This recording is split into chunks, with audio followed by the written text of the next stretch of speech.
You're watching TigerVision, presented by Conley Buick GMC.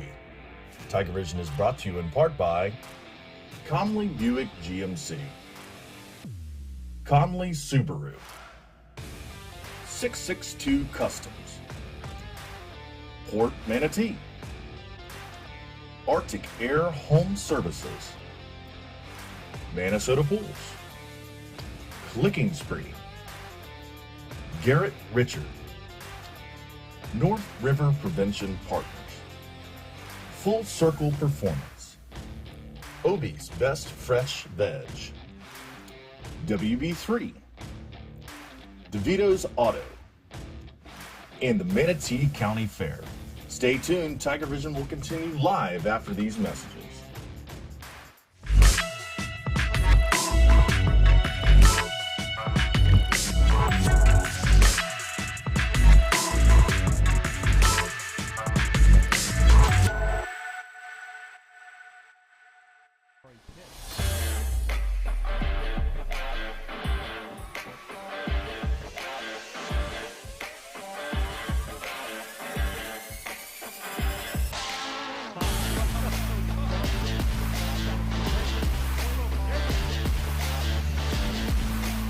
Hey guys, Chris Conley here from Conley Buick GMC. We're excited to be back for another season of Palmetto football and TigerVision. Good luck this year and go Tigers! Touchdown!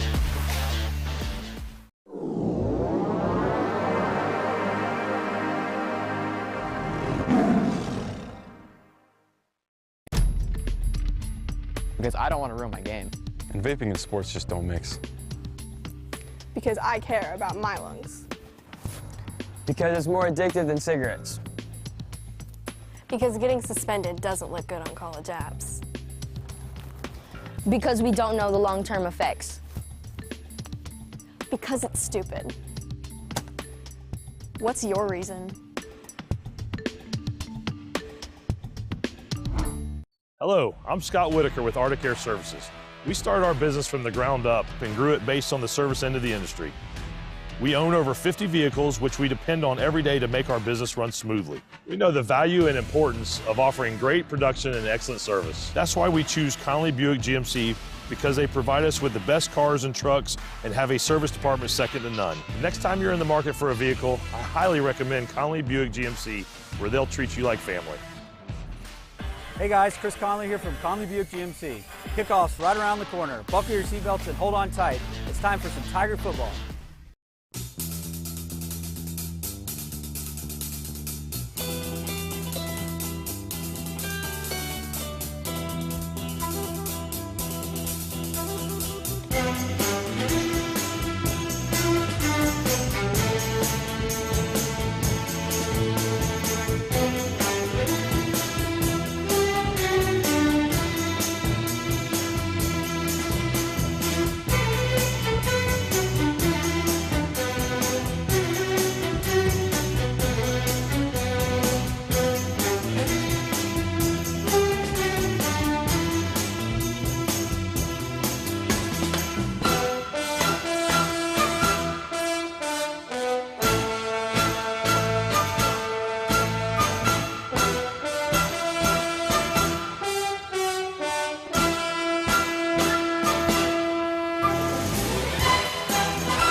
William Shatner, back on Earth after hitching a ride aboard Blue Origin, the rocket company.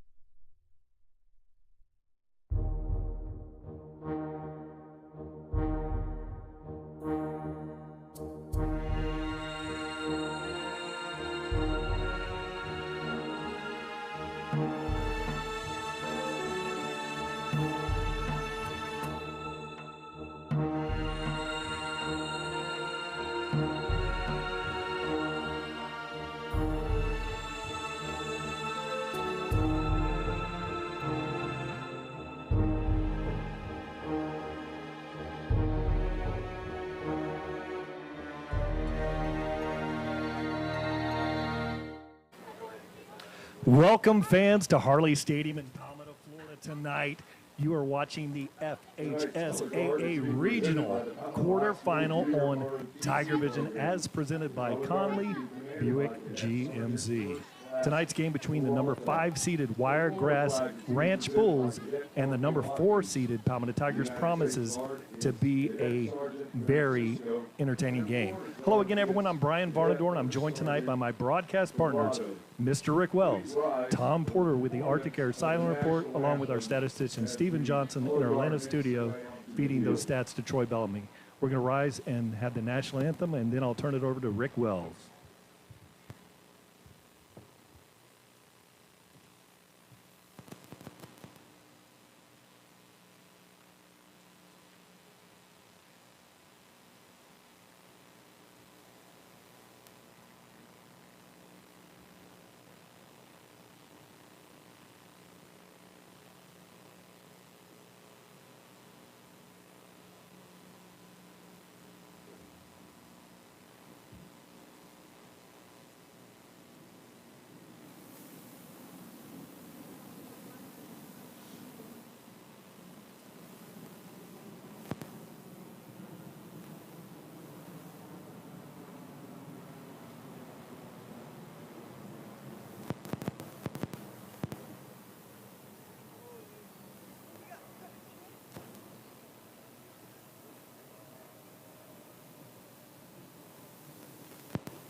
Sorry, a little technical difficulty.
Brian, back here in the press box. Well, that was a beautiful rendition of the national anthem. I'm going to turn it over to now my broadcast partner, Mr. Rick Wells, for his thoughts. Rick. Thanks, Brian, Kenny. Glad to be back. back here for another playoff game here at Harley Stadium. And tonight we're really facing an opponent that we have never faced before. This is going to be a new adventure for all of us as we try to figure out exactly what this team is made of. Right now, just trying to go off the record and some film, and really I like our chances tonight. I'll be completely honest. I believe that we have a chance to really come in here and dominate, but we have to do what we do best, and that's we need to run the ball. We have to run this ball, and we have to establish that run game, and then allow Xander to pick them apart when needed. First things first, we got to eliminate some of these silly mistakes that we have made in the past. Everything is magnified, right? Everything in the playoff game is magnified. And we've seen this before. We have seen some games, unfortunately, that we lost because of some really silly mistakes when things were critical. There is no tomorrow. There is no next week. We have to win this game defensively. I look for the Tiger defense to pick up right where they left off last week, even though we only played a half a football game. I saw them make changes defensively and really control a very good team last week, even with just horrific conditions. The field was not good. There were puddles, and you name it. We probably should not have even played that game, but we came out here and the defense made the necessary adjustments to really dominate there in the latter part of the first quarter into the second quarter. So, Kenny, really, it's all about fundamentals, my friend. It's about opening up some holes offensively to allow our tailbacks to do what they do best, and then giving Xander the time to complete passes, because we know that when Xander has time, he's just an excellent quarterback. Yes, thank you, Rick. Brian, we're full strength tonight up here. It's been probably half a season with all the crazy scenarios, not being able to broadcast and being off. 70 days ago, there were 78 teams that opened their season in Class 7A, and 10 weeks later, we're down to 32, and the Tigers winning the district get the home game tonight. I agree, Rick, with your scenarios there. I think the keys tonight are, looking at a little bit of Wiregrass Ranch. This is the first time in 43 years we have played a Pasco County football team. 1977, we played Land O'Lakes up there and beat them. Our only win of the season back in '77. There's not a lot known about Pasco County football, except they have great records each year. But from what I could tell, the Tigers have the size and speed advantage on the line of scrimmage. And Rick, that plays in exactly what you said. Wire Ranch has two nice tackles, but they haven't been heavily recruited. Otherwise, they're not very big. They have a 4-star recruit by the name, number 1, Bryson Rogers. He's getting looks by everybody you'd want to get a look from. Alabama, several SEC schools, a lot of Florida schools. He's got 25 offers. He has caught 14 touchdown passes this year, thrown by their quarterback, who goes by the Rocco Beck. If you might have heard of his dad, Anthony Beck, played 12 years in the league, several years with the Tampa Bay Buccaneers, is coaching that offensive line across the field. Tonight saw him out there. He is a big human being. But if we can take number 1, Bryson Rogers, out of the game, I think that'll be another key tonight. Make somebody else beat us tonight, and that's where our defense comes in. We could set the schemes up to limit Beck throwing him the ball. And again, the games they've lost, they were not able to run the ball very well. And if our defense can hold them under 4 yards per rush tonight, we've got a great chance at winning this game tonight. Ken and I had a chance to take a peek at the game that they played last week with Hernando. And, everybody has the talk about Bryson Rogers. I think he committed to Florida, the number 1. He's that wide receiver. And Rocco Beck, he's just an awesome quarterback. And Rogers has, you said 11 out of the 22 touchdowns this year. 14 that were thrown, yes. 22 receptions. And but last week in that game, so our eyes are focused on that. But in that 37-15 win over Hernando, Number 2, which is running back Cornel McCrary, the 5'10", 165-pound senior, was the player of the game. So, Yes. you know, we know that they have a very dynamic offense, play very solid on defense. Looking over the rosters, you know, they've got 2 big offensive tackles, Ken. You've got 6'4", 290, and 295 on the other side. But in the interior of the line, it's a smaller group. It's 235, 245. And much like last week when the Palmetto Tigers were way outsized by that Clearwater Academy team as far as, you know, weight, this game tonight, I think later on in the game, it's one of those games. I look at the depth on the roster, the Palmetto Tiger roster, with a little bit more depth and bigger bodies on average across the line. So here's some team comparisons here, Ken. Yeah, they're pretty balanced. You know, a couple of years ago, we would kid Coach Ty about being balanced. They are neck and neck on their run and pass.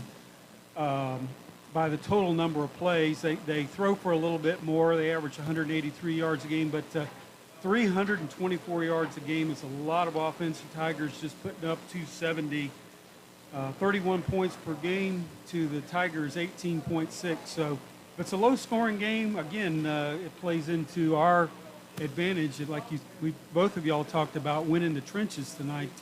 The Tigers can take this. Well, I look at the fact that, you know, we're a 17-point underdog tonight. By who? By someone that doesn't matter. Okay, that's how I look at that.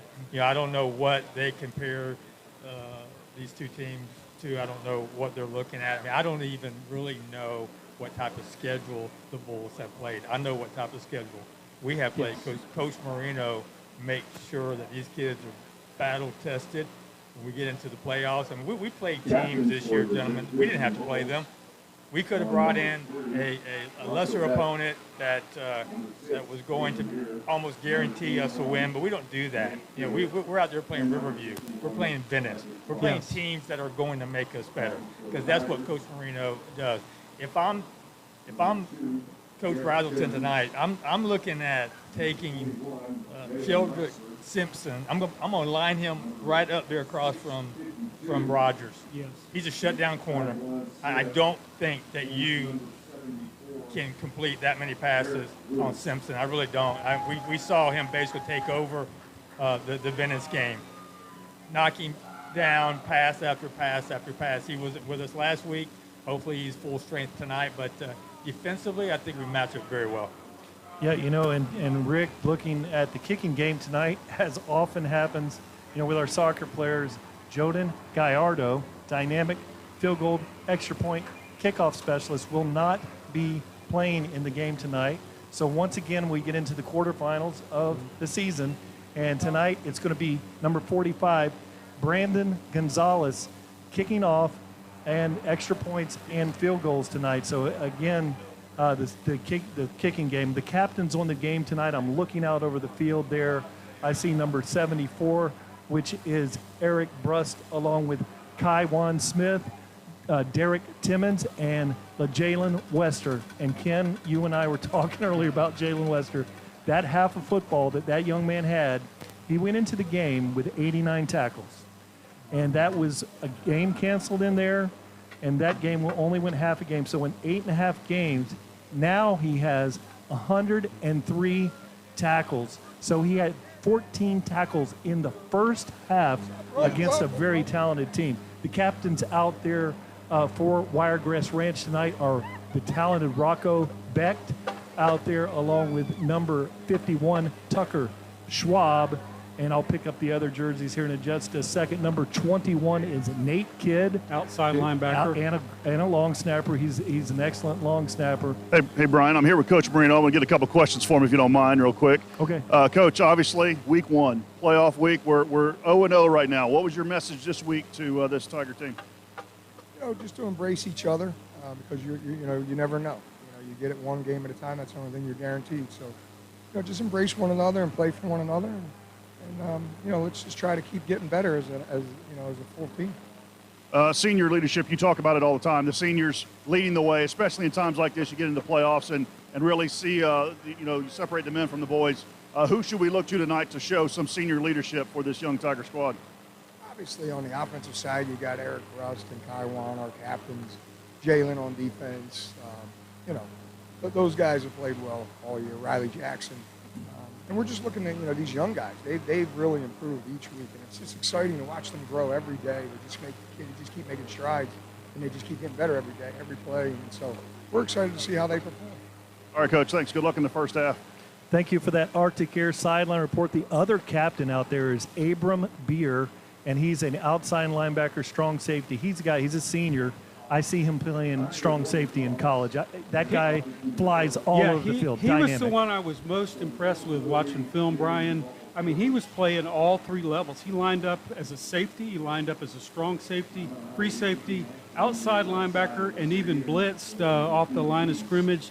He's one of those guys that's just like a football player. He carries a 4.0 GPA.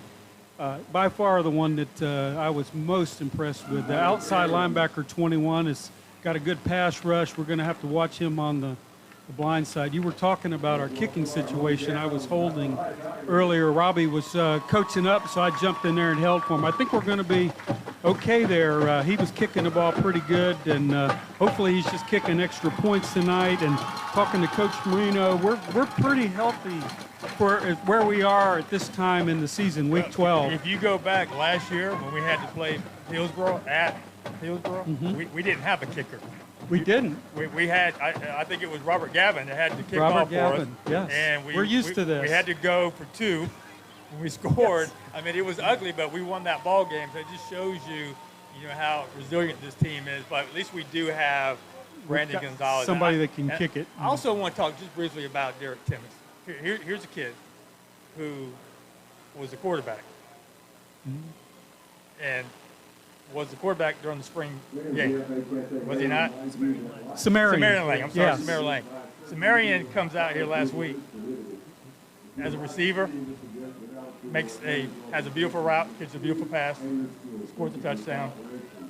He's somebody that has come into his own as a receiver. Now, you can look at that, and if you're this young man, he could have been bitter about getting beat out as a quarterback. Oh, yeah. He could have said, I'm not going to play this game. I'm going to transfer. He moves to a new position, and because of that, we have another weapon.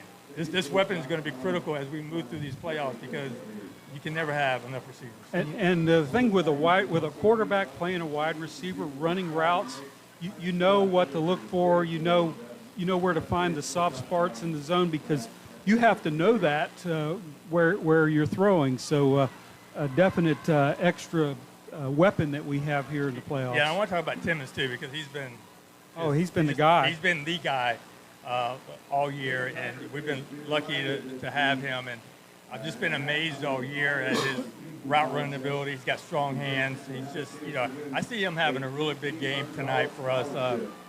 Once again, we want to throw when they're not expecting it. I want this run game to be explosive tonight, and I really think that the offensive line will make that happen.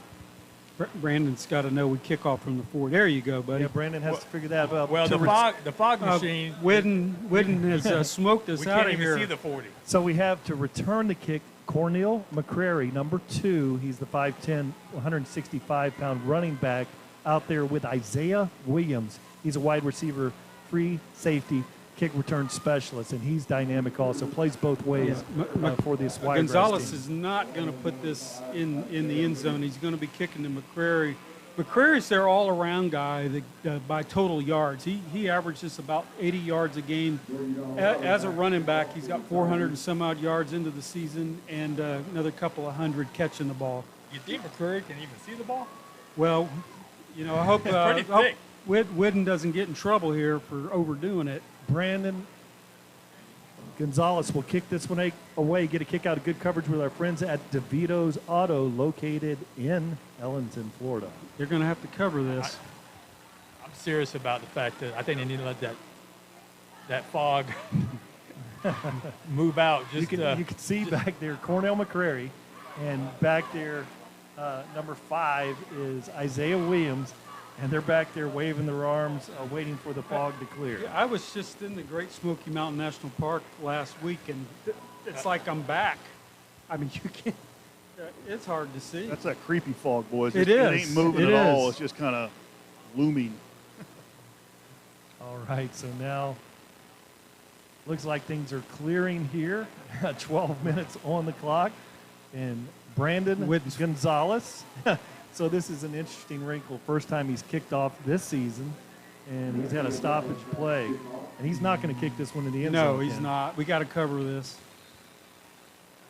He'll get some good foot on it. So here we go. In step to Leather, and it's a high, short kick, and it's going to be landing right near the sideline over there at the 10-yard line. Nice coverage. And tackled there at the 13. Good coverage by the Tigers. That was a good coverage, and also it was a really good kick. It was played. Rights to the broadcast of this region quarterfinal in the 2021 FHSAA Class 7A Football Championships have been granted to TigerVision as presented by Conley Buick GMC by the Florida High School Athletic Association and is intended solely for the enjoyment of our viewing audience. Any rebroadcast, retransmission, or other use of this broadcast without the express written consent of the Florida High School Athletic Association is prohibited.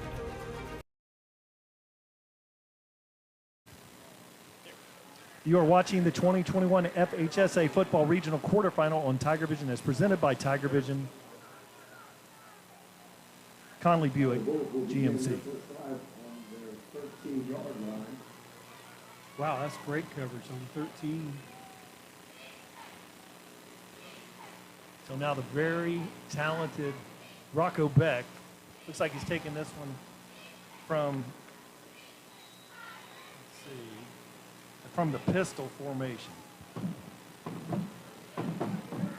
Hands the ball off inside, a gain of about 1 yard on the play.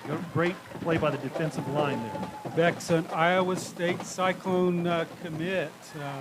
He 22 touchdown passes during the season.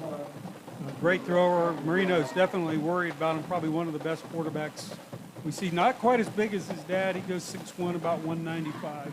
Gave him 2 yards on the carry. That brings up a 2nd and 8 here. One receiver out here to the right, 2 out there wide to the left. Palmetto brings a 4-man front along. Driving into the center of the line of scrimmage is McCrary.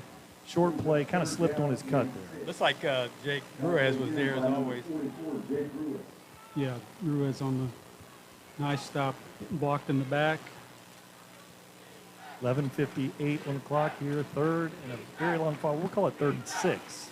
If you look at their line, they're big on the ends, but they're small on the interior. Jared West is over here in the slot. He's a dynamic, smaller receiver.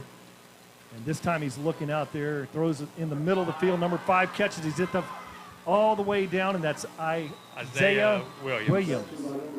Great throw. Yeah, Beck just threaded the needle there. We were in a zone as we watched the replay. Just a quick slant across the middle there. Yeah, and, someone got drawn in.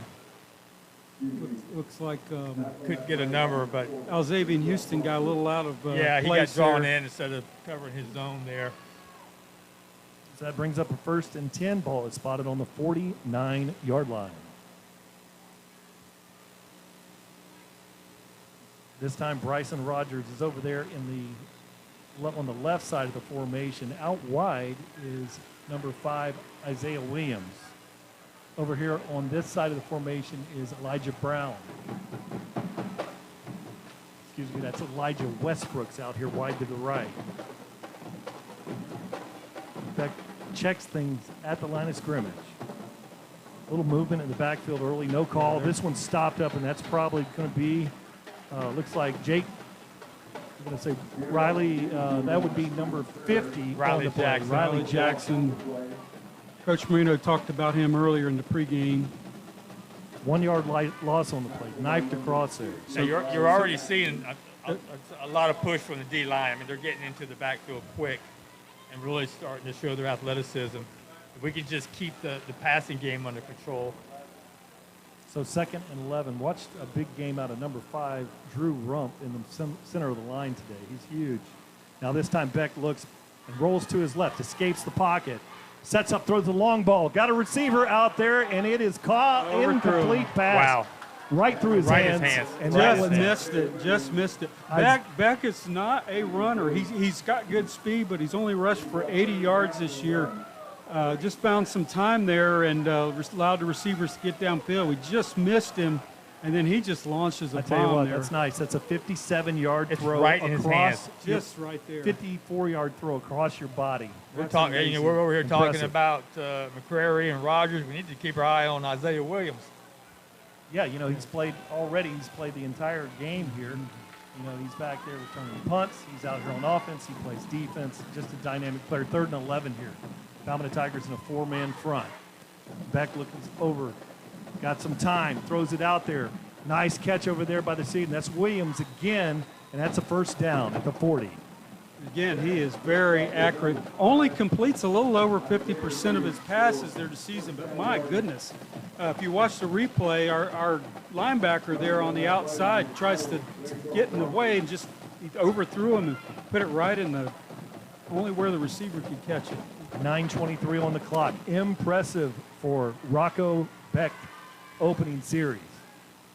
Coming out here wide is Elijah Westbrook. 3 receivers out there to the left. They bring receiver in motion. And then this time they're going to run. And that's McCrary once again. And he gains about 2 yards on the play. Yeah, that was Trell Crawford that blew that play up. And good job by him to get in there and stop that. What's his number, Rick? Number 4. It's number 4, yes. He was already in the backfield as he got the ball. No chance. So the Tigers are making them one-dimensional. We just got to figure out how to stop this pass, get a little bit more of a pass rush or blitz. They have 2 huge offensive tackles out there doing a good job protecting Beck. West in motion. Now he kicks out there. Looks like a bubble screen out there. It's a high throw, incomplete pass. Brings up a 3rd and 7. Yeah, I think you can thank Mikael Gibson for that. He was putting some pressure on Beck and kind of caused that throw to go a little high. But, like you said, Kenny, we're getting the pressure. We're stopping the run game. We just got to figure out this zone defense, whatever defense we're going to be in here. Yeah, we got to figure out 3rd down. They're 2 for 2 on 3rd down conversions here. So, and they've been 3rd and long with every one of them. So see what we dial up here with defense with Coach Brazelton making the call here. West out there in the slot. Elijah Westbrook's out to the far left boundary. Rocco Beck waits. Little movement, and now fakes a little bubble out there, trying to throw the ball in the middle of the field. Rolls to the sideline, throws the ball late to a receiver. Great catch by Isaiah. That's offensive interference. Isaiah Williams. He pushed off on Trell Crawford. Let's see if we can pick that up on the replay. Basically pushed him down. Beck, he is very elusive with that great arm. Beck, our guy, Crawford was on the ground, and he made a great catch. He pushed off on him. 8:01 on the clock now. In the red zone, knocking on the door are the Bulls. Good pass, though. Yes. Tell you what, impressive drive here for Wiregrass Ranch. This time he throws out there, and that ball's low. Pretty good coverage over there by Alzavian Houston. Brings up a first, a second and 10. We'll see if the Tiger defense with less space to cover, if they can get a stop here.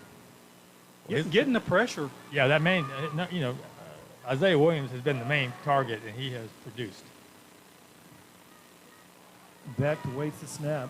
Hands it off to McCrary, middle of the field, driving hard, grinding, and he goes for a gain of about 3 on the play. So that'll bring up a 3rd and 7. And then I think that's probably the best run they've had so far in the game. Still, it's a 3rd and long, and they're 3 for 3. Let's see if the Tigers down here in the red zone can make the stop.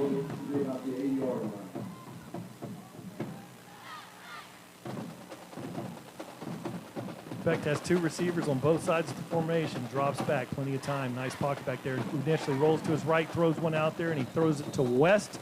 Short gain on the play. It'll be about 3 yards short of the goal, so that'll bring up a 4th and 3, 4th and goal down here. So what do you do, Ken? Do you kick or do you put Well, yeah, that's a good Good question. You know, you haven't been able to run it, so you're going to have to throw it, and they've been good throwing. Looks like they're leaving everybody here on the field. It's playoff time, you know. You're on the road, go for it. So they marked the ball there at the 4-yard line.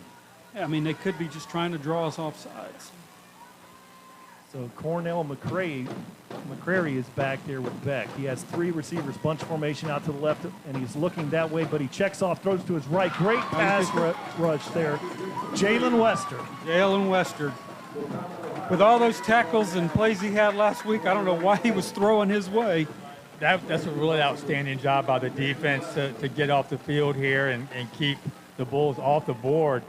This was right there. That's all Jalen, just throwing that thing off course. And somebody on the defense hammered the quarterback back as he was throwing the ball. It helped out a little bit. But the Tigers were bend and don't break that series. And let's see what our offense can do. Sitting way back in our own territory here. Well, we just got to offensively, the line has got to take control. This is not a big defensive line. We should be able to handle them and really need to let these dynamic tailbacks just kind of take over here. We need to get out of this end zone first. Cleve Benson, the diminutive back, is back there. The mouse is in the backfield with Xander, and Xander Smith throws a ball out there. Got a wide open receiver, Duke Timmons, off his fingertips. That one. No, that's Lang.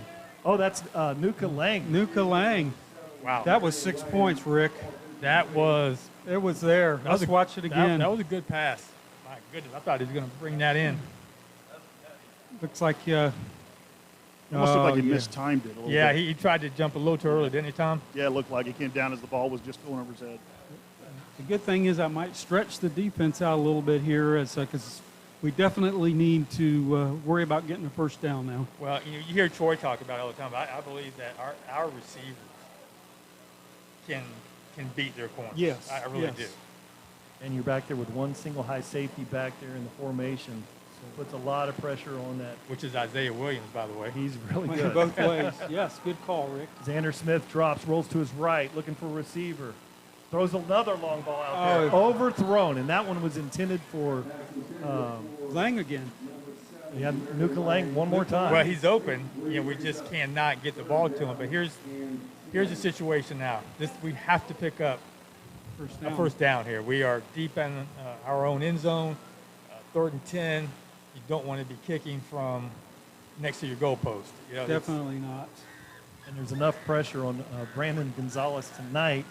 He's got, new duties tonight. He's punted 35, 40 times. Yeah. So they've obviously seen something that believes they can pass on this team. Oh, yeah, without a doubt. 3rd and 10 from the 4-yard line. Smith drops, throws the long ball once again. Got a receiver. Got him this time. Got him this time. The 50, the 40, the 30, the 20. Here we go. 10, 3 5. times the charm. That's right. 3 times the charm. Derek Timmons. With the catch. Talk about senior leadership, Rick. They need to step up. We've been talking about him all year. He has been the go-to guy. And let's watch this again. As Rick said, 3rd time's the charm.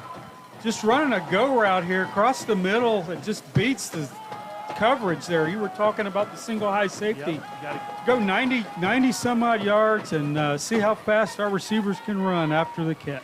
I was just looking for 10, but I'll take that. Oh, yeah, absolutely. Oh, my goodness. Great play there. Welcome to Manatee County. Now we have going to have Cleve Benson back there holding on this, and Brandon Gonzalez with his first field goal attempt of the year. It's a good snap. Hold is good. Kick is up, and it is good. So with 6:37 here in the first quarter, Palmetto Tigers lead this one now 7-0. Sportsmanship is having pride in your school, your team, and yourself. Sportsmanship is respect for the game and those who play it. The Florida High School Athletic Association reminds you to take on the responsibility of good sportsmanship. Play strong, play hard, play fair. This message provided by this station and the FHSAA. You are watching the 2021 FHSAA Football Regional Quarterfinal on TigerVision, as presented by Conley Buick GMC. Hey, that was beautiful. Beautiful all the way. Especially when the defense gets down to so close to our goal line, they come up with a big stop. We have 2 close completions that should have occurred, but did not. And to come up with that big play and to see Timmons has just been so dynamic. You think about the chess game here. That's a 14-point swing in how long possession, because it was less than 30 seconds of clock. Pad, your average when your yards per catch is 96 yards coming off the 4 Oh, yeah, he's going to have a great night. Number 35, Brandon Gonzalez. Get a kick out of good service with our friends at DeVito's Auto. Very high kick, and it's going to be deep and in for the touchback. Wow. So Wiregrass will take this one from the 20-yard line. I know Robbie Stevens happy, and he's going to give him a high five coming off because he didn't Coach think Stevens just jumped to butt bump somebody, and nobody was there. He was so excited he just jumped up by himself. Hey, guys, that first drive for both teams, our offensive line and our defensive line are absolutely dominating. Yes, sir. That's the key. That's a great pass, and the receiver did a great job, and the quarterback did a great job.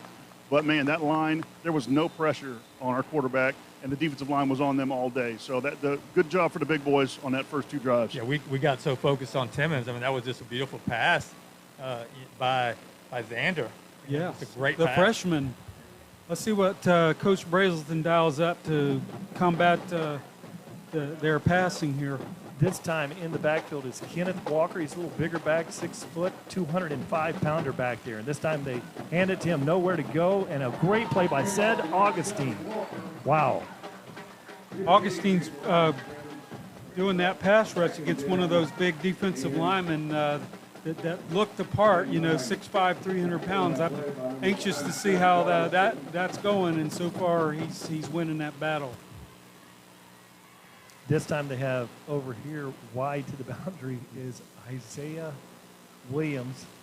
I don't think he's ever going to leave the field tonight. Over there with Jared West in the slot. West is dynamic out there, 5'7", but he's a guy that can take it to the house on any time he touches the ball. This time there's some movement along the line of scrimmage, so we'll sort this out. Probably a false start. And again, that's the bigger defensive line and the pass rush, so they're trying to jump start it. Yeah, you're right. You can't do that. You can't do that. They know that right now they're being dominated. They're trying to get a heads up here and trying to get a little bit of. Let's have a water break.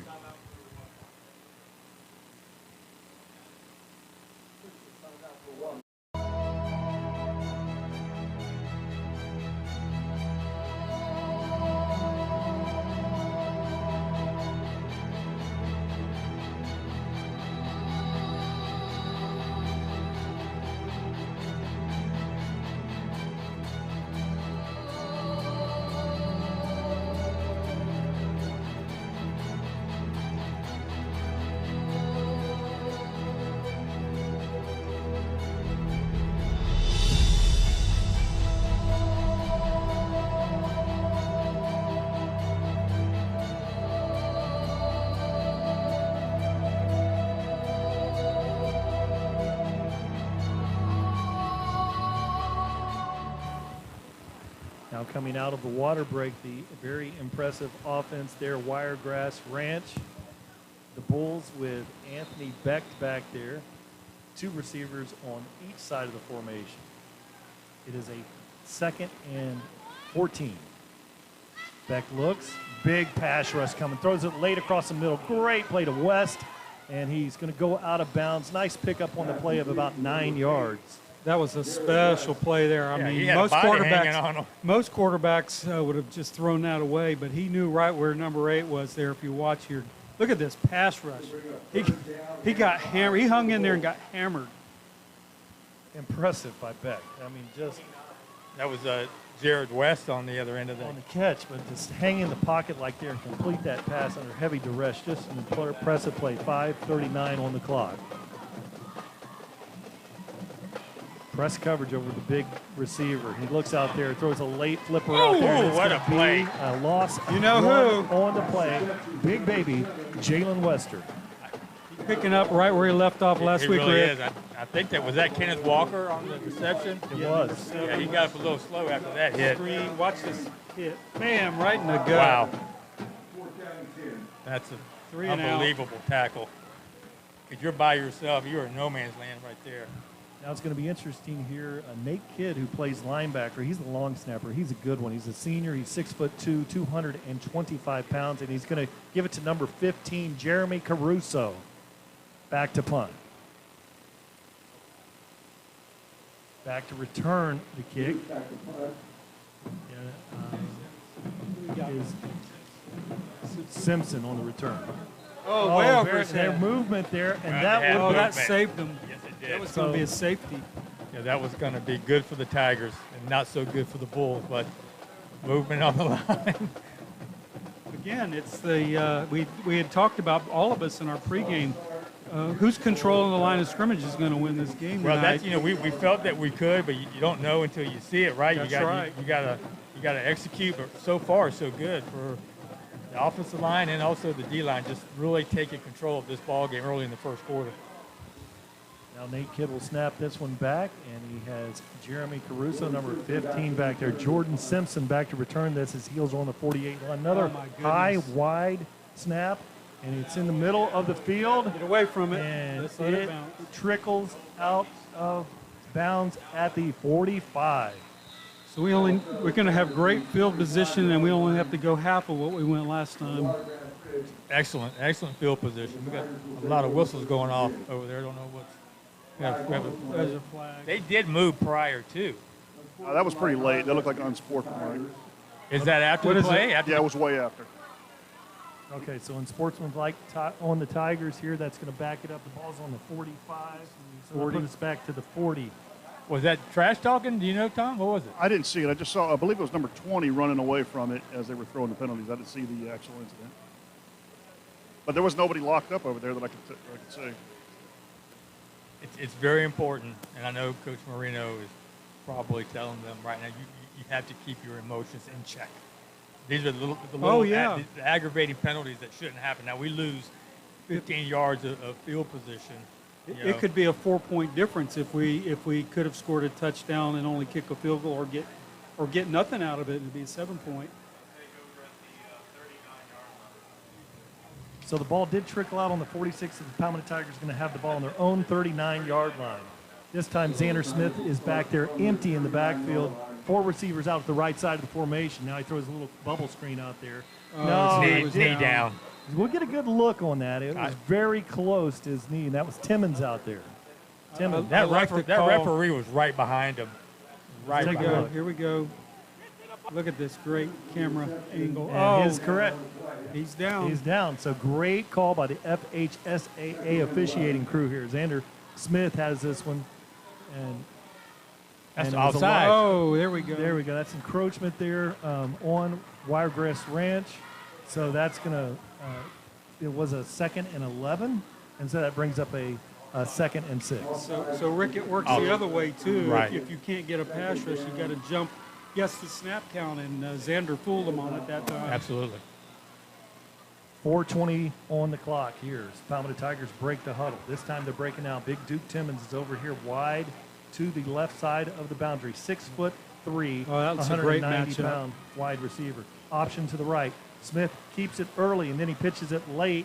Driving forward is Humans. Nice gain on the play of about 4. It'll bring up a 3rd and 1. Actually, our first run of the game, Xander running a little bit of option there, which we don't see much, but nice gain and makes it a 3rd and manageable here. Yeah, we have seen over the last several weeks Xander becoming more comfortable with that. Yes. Great pitches, and the right pitch. He'll hold the ball and run for it when he sees that D end. One thing that we've seen, the interior of the line here is extremely fast, but they're smaller than, the Palmetto offensive linemen are 300 pounds across the line, and it's a very small interior defensive line. But the Palmetto Tigers elect to take it out of the shotgun, and really good move there. He picks it up. Benson. Cleve still moving his legs. About 7-yard gain on the play. It's a scrub.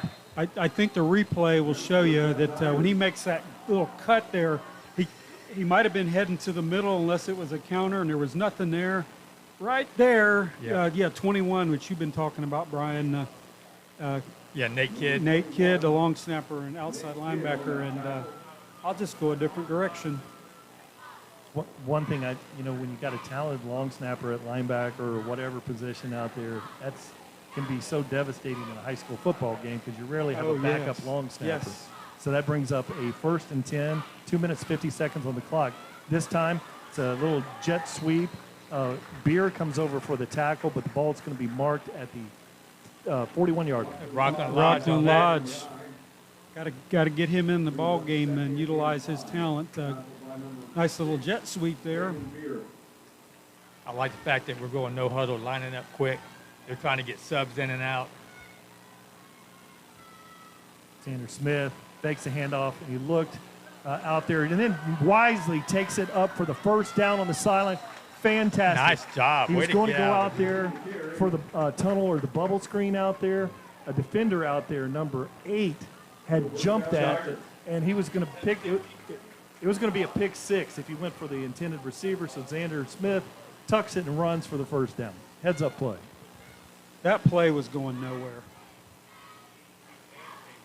And this time, Humans, there's a flag. It's going to be holding on the Tigers. And the big blocks back here down the field, but that's going to be a holding play. That's going to bring up a set. Looks like it right at the line of scrimmage. It'll be a 2nd and 20. Probably on the left side of the line somewhere. Came from the side judge on our side of the field.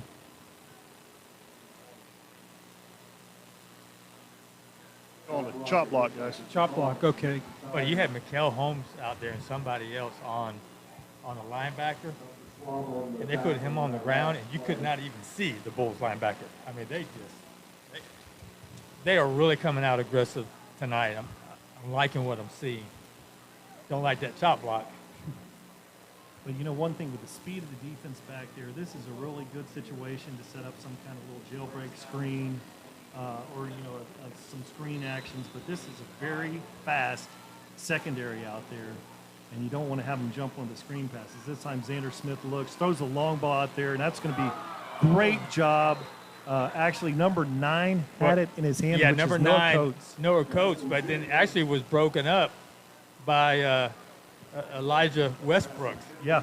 They ran into each other. You see it right here. Bam. Right. Yeah, his own guy got him. He had a pick there. So fortuitous break there for the Tigers. The clock is set right at 2 minutes remaining here in the first quarter.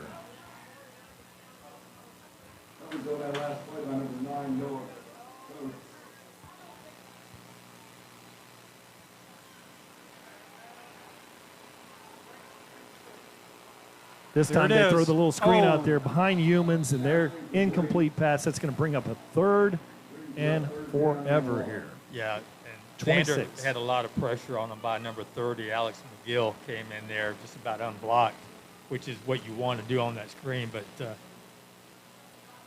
yeah, we have to reach our 24-yard line to get a first down here. It's an eternity. Yeah, 26 yards away. So Xander Smith, this time they're going in a very tight formation. See if receivers are kind of bunched up over here on the left side of the formation. Timmons is out there wide to the right. He looks for Timmons, throws it up there, 50-50 ball, and this one's going to be intercepted.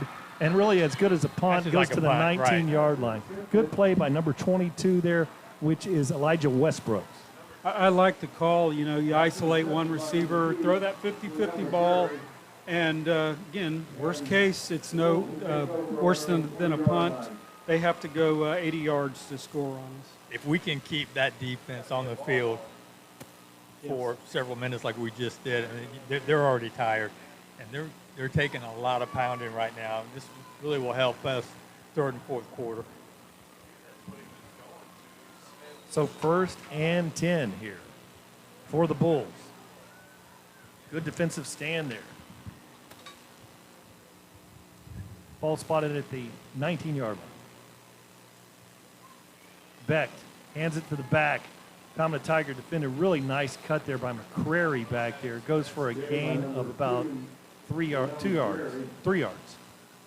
think that was Big Baby on the tackle. Big Baby. 2nd and 7 here. Jake Ruiz checks out of the game. This time a line across his line here is Isaiah Williams is going to be lined up wide to the right.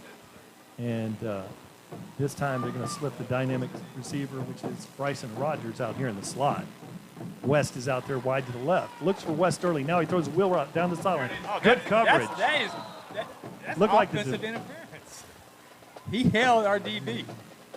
Really good play there by Simpson, and that is Jordan Simpson. See if we can pick it up. Right here. Right. He pulls on him right there. He became the defender on that. Beck has only, with his 22 touchdowns, only 4 interceptions all year, which is phenomenal in high school. 1:08 on the clock here. Clock stopped with the incomplete pass. Brings up a 3rd and 7 here for the Bulls. Oh, they're moving a little early, but Beck now looks, being chased, harassed, throws to his right, looking for a receiver, throws it late out there. Great catch, first down, and that is he's out of bounds. Wow. I had a pretty good look between the players on the sideline. I thought he had his toes in there, and that was Bryson Rogers. See if we can pick. That's the 4-star recruit that's has 25 offers. I thought he dotted his toes over there. Do a rope there. Look at this. That's making up for that lack of a call in the first play. Look at that. Yeah, you have to have 1 foot in high school, but he had both of them out. Okay. That looked out, didn't it, Rick? Okay. I don't know. 21 Nate Kidd will snap this one away. Let's see if he softballs it back there again. The Tigers can jump all over this. Jeremy Caruso. Watch number 21. I don't have the telestrator, but watch. Oh, watch Big Baby. Snap. Watch Big Way Baby. back Watch there. Big Baby. And he's going to run a little spinner out of there. Get away from it. And it touches. It's going to be down here. Yeah, and it's at the 44-yard line. That's one of the balls, boys. You know, they say to not catch it, to get away from it. But, man, I'd have been tempted on that one. Well, your great speed, I can see why. Well, hey, I got to get a head start. We'll have somebody correct me here because we have so many people watching. That's one of those, if you don't down the ball, if the receiving teams, I don't know if the rule has changed, picks that up, even if you fumble it, it's still going to be the Palmetto Tigers ball. Brian, you're going to get in trouble with Karen. You better be careful. Yeah. I'm just telling you. He's Googling right now. Really good starting field position here for the Tigers. Ball is spotted at the 44-yard line. Cleve Benson in the backfield with Xander Smith. Zamarian Lang goes in motion. Now he goes a little bubble screen out there, gets a block, turns it up, and he's at the 30. He's at the 20. My goodness. Oh, my goodness. Stepped out of bounds at the 17-yard line. We have a flag. There's probably going to be a hold. I think we have found a new receiver to bolster our depth. The problem is that we're shooting ourselves in the foot here, right? I saw the hold. I was hoping he wasn't going to call it. Was it on the other side? It was on. Okay. Maybe we can pick play it up side. Here. Yeah, Dave's not happy as expected. Well, we've seen over the years in these games that the FHSAA officiating crews late into the season here. Oh, man, that's so holding call here. It's going to back the Tigers up. Really nice play. Nunca Lang, Zamarian Lang having a great game so far tonight. It's going to bring up a 1st and 15. So that was a holding on the receiver down the field.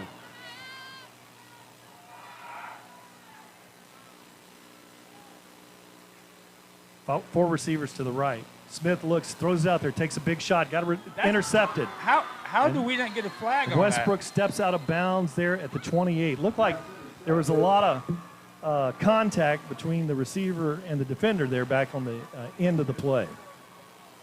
Xander Smith takes a big shot. Took a shot as he released it, but the receiver fell down. Yeah, I guess that as was we a good see. call.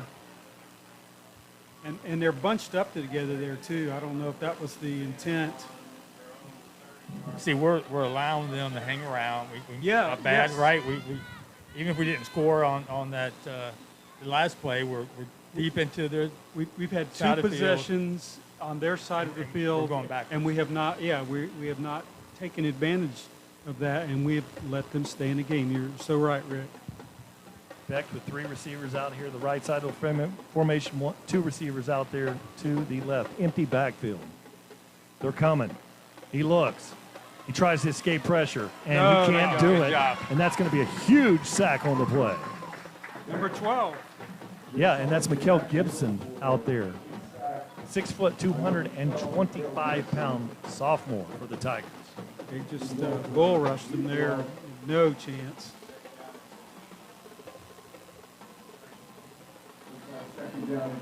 So 2nd down and 23. And as the clock goes to 0 here, that's the end of the first quarter.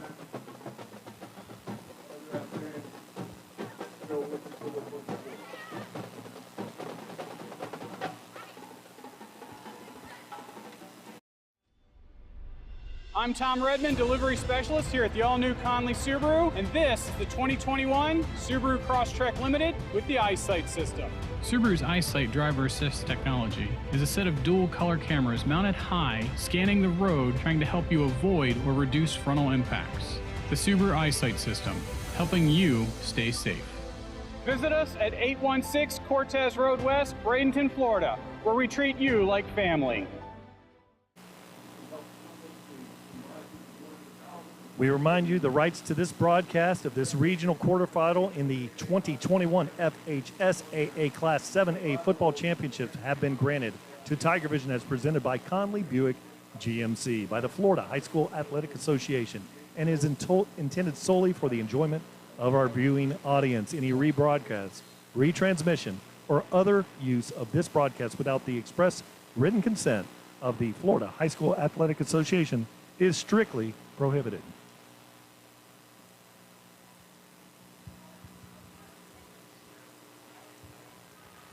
So 2nd and 22, 12 minutes on the clock here at the opening of the second quarter.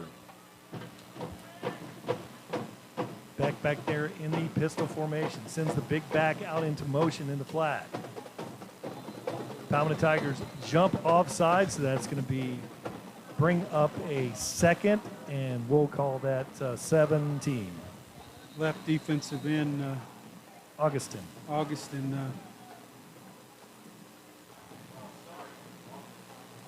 Oh, no. Oh, no, it's a false start on the offense. Didn't see that one. No, completely missed that one.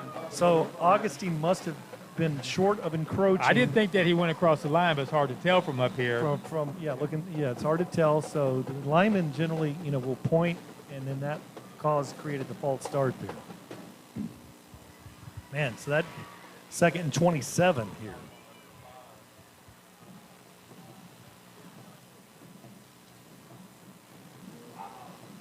Beck, he runs it to the left with big power run by Kenneth Walker there.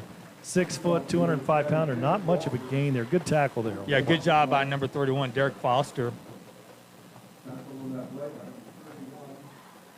They have completely made them one-dimensional, and we're just early into the second quarter. They came out in a very strange formation as well. I thought they were going to try to pass it, and they actually ran out of it. And it seemed a little bit outnumbered on the line. Derek took advantage of it. Yeah, usually you don't win when you're outnumbered on a certain side of the field. Interesting formation by the Tigers here. Two deep safeties on the play. It's like in a nickel or something. Yeah, two linebackers. Yes, nickel defense. Beck hands the ball off the back draw play. Nothing doing. And there's going to be a flag on the play. Came in low for the tackle. It was about a foot off the ground and a targeting call. No, Jalen slipped. It looked like Jalen slipped. It was definitely, That was about. I guess it was helmet to helmet, but it looked like Jalen had slipped. He wasn't trying to go down. We got a replay on that. He's a little dinged up on that. He's been playing hurt the last few games. The way he plays, he shouldn't be playing hurt. Man, what a half of a football game last week for Jalen Wester. But this one was a tough call. You're going in there at about a foot off the ground. The back looked like the back was slipping on his cut. Jalen was slipping there. Definitely helmet-to-helmet contact there. Yeah, he's still down. Unfortunate. So 11:05 on the clock. Here's the Arctic Air replay. Watch 21.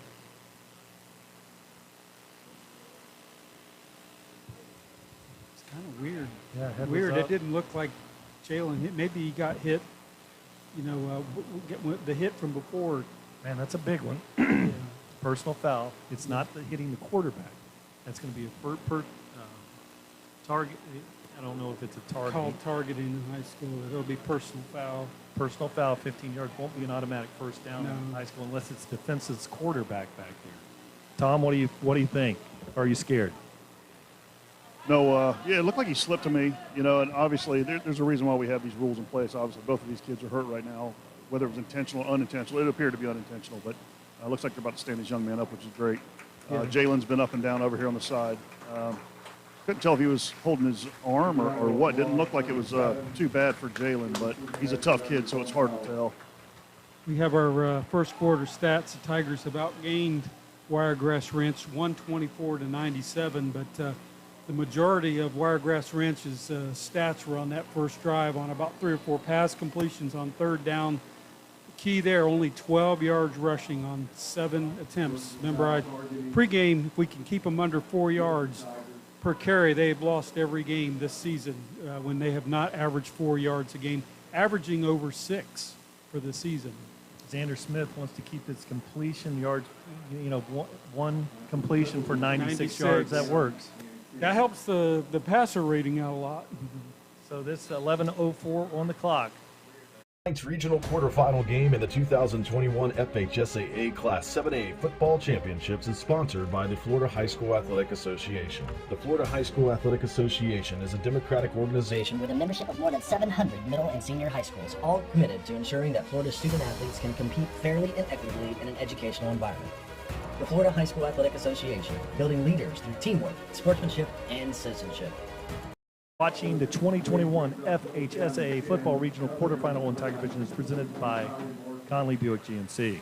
So an incomplete, so they're having to punt again. Beck is very elusive, but not a runner. He's only rushed for 80 yards the whole season. So let's see what happens on the punt. We've had a couple of softball pitches back there. Yeah, and I would think that you will see a lot of edge pressure because when the kicker has to make a running motion to field, he becomes live. He becomes an athlete, yes. And so you're going to see a lot of pressure. And going back there to return this one is Jordan Simpson. Jeremy Caruso back to kick. It's over his head. High snap. Great play by Caruso to even get that one off. And he's got a... Oh, he's fielded it. Simmons fields my it. goodness. So the ball stops at the 50. And he probably saved about 10 yards. He sure did. Yes, you're so right. The field is dried out. It's still wet, but it would have rolled maybe 15 yards. So, again, Rick, great field position. We're 0 for 2 on these last 2 series inside Wiregrass Ranch territory. Well, we just need to focus here. We can't keep going backwards offensively. We have some great plays. It's obvious that we're able to get open. Our receivers are doing a great job. We just got to be careful up front and not hold and not chop block and necessary things. What an impressive play by Jeremy Caruso. Ken, you're an athletic punter, and great catch by the punter on that play. Humans runs forward, gain of about 2. So that's going to bring up a 2nd and 8. Clock is at 10:20 here. Yeah, don't underestimate how powerful Humans is and how he can wear down a defensive front. We've seen that a few games already this year, and he hasn't run that much tonight. Well, hopefully he'll be getting that call late in the second half. Good tackle by Stephen Perot on that one. This time Xander Smith keeps it. Nowhere to go. And across the line of scrimmage here, number 61, Brett James. 6 foot, 228-pound nose tackle making a play. Yeah, I think if Xander could have that one back, he would have pitched it to Humans. Humans was wide open over here. There wasn't a defender even close to him. Brings up a 3rd and 9 here. Ball is spotted at the 49-yard line. Cleve Benson in the backfield with Xander Smith. This time Timmons is out here. Rockland Lodge and Adonis Moise in the slot. This time he looks. Smith throws a long ball. Got a receiver out there. That ball is a flag. going to There's be a flag. Finally. I think they saw him pushing off. Finally, because they've been pushing off on him all night on our receivers, so that was a good call. So that was Magwood, Damari Magwood, and looked like they were in good position to make the play there, but chose to get a hand in there and grab some jersey because pretty good coverage. Let's look at that on the Arctic Air replay. Great job by Cleve Benson picking up the pass rush there. Oh, he threw it in the crowd, but you can't touch the receiver. He almost came up with it. Yes, he did, despite being in double coverage. So now that brings up a 1st and 10 for the Tigers. Which is positive. We got a first down. We got to capitalize. So they'll start this drive off at the 34 here after the penalty. 9:19 on the clock. Xander Smith has humans in the backfield, running hard, tucks in the middle, breaks the tackle, looking for the edge, gets great block out there, turns it up, and he is all the way to the 5-yard line. Vontae Humans. That was an outstanding run by Humans. See it here on the Arctic Air replay, but once he gets past this line, it's all him. Well, what I love to see is a play 20, 30 yards down the field, and the lineman is the first one on top of that pile. He was still running and blocking, number 52. And Rockland Lodge with a great block out there too, Tom. This time Cleve Benson driving forward very close. He's in for 6. Just what the doctor ordered, Rick. The third time, just like on the long pass, we did it on the third. Yeah, we did it on the third drive. We're up 13 to nothing. That was really huge. We needed to get some points out of this drive because we know how dynamic the Bulls are, and they can score quick and they can score often. So, defensively, we wanted to give them a little time to rest. And we did, and we see Big Baby back on the field, so that's a good sign as well. And we've had to call our defense multiple times all year to deliver, so it's good to see the offense McMillan with capitalizing. The snap, Benson with a hold, and Gonzalez with the kick, and it is good. So with 8:58 on the clock here in the second quarter, Palmetto Tigers lead this one 14-0.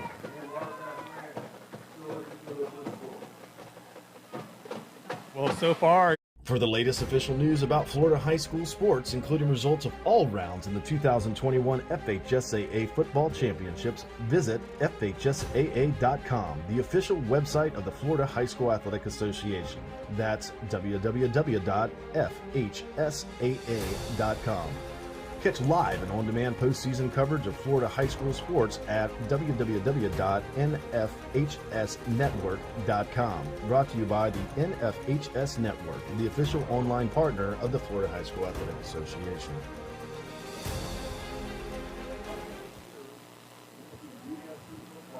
$8:58 on the clock here. Palmetto Tigers with a 14-0 lead. Get a kick out of good service with our friends at DeVito's Auto. And here, Brandon Gonzalez with a kick. Ball's at the 40. The whistles have blown. We are live. Back to receive this one is Cornell McCrary. Also back there is Davian Brown. This time it is a high kick, and that's going to be fielded by McCrary. Now he bounces it into the middle. Oh, big traffic there, and good return up to the 31-yard line. Excuse me, the 26-yard line. Yeah, also good job by the coverage team to get down there. He's another dynamic player for the Bulls, and he can break one open at any time. I'm sure he's probably had a few this year already. McCrary, yeah, he's their total yards guy as far as a receiving and rushing and kick returns. He can do it all. He's one of their few seniors. So here, really needing to get the points on the board. And we've seen this Wiregrass team can score very quickly. They've got a lot of talent out there. This time they have number 22, Elijah Westbrooks, out there wide to the left. Bryson Rogers out wide to the right. Cornell McCrary in the backfield. Switches over to the left side of the formation and slot. Uncovered at the moment by Palmetto Tigers. Linebacker goes over there late, throws to the right, and the ball is... It hit the ground, I think. I think his knee was down, so it's going to be a 3-yard loss on the play. Did we deflect that? It looked a little funky coming out there. But I think one of our defensive ends might have... Maybe said Augustine over there got a piece of that one. I didn't see the deflection, but there was 2 defensive linemen all in the way, so there's a good chance that they did. Thank you from our Arctic Air sideline report, Tom Porter. Becht, 2 receivers. Both sides of the formation. Pistol formation. Here the Tigers come. Oh, big baby. hit there. Wow. I guess he feels okay right now. And that is Jalen Wester once again. He has been fun to watch. Oh, my goodness. There was a blitz there that we missed, but then Jalen followed up right behind. And nothing. Big baby, so let me show you what I can do when I stay on my feet. Exactly. So he was able to shake off whatever shoulder stinger that he had there. Comes up with another impressive tackler. And that brings up a 2nd and 11 ball. Do we have a flag on the play? What in the world? I didn't see a flag. Oh, my goodness. That was not targeted. His head was up, and that was just a hit that was too hard. That's unreal, guys. Moves the chains, 1st and 10. That's ridiculous. That's a tough call for the Tigers. Wow. Good fortune here for Wiregrass. This time they have 3 receivers out here left side of the formation. Dangerous slot receiver number 8, Jared West, is in the slot. And then you have Isaiah Williams out wide to the left. A little bit of a high snap.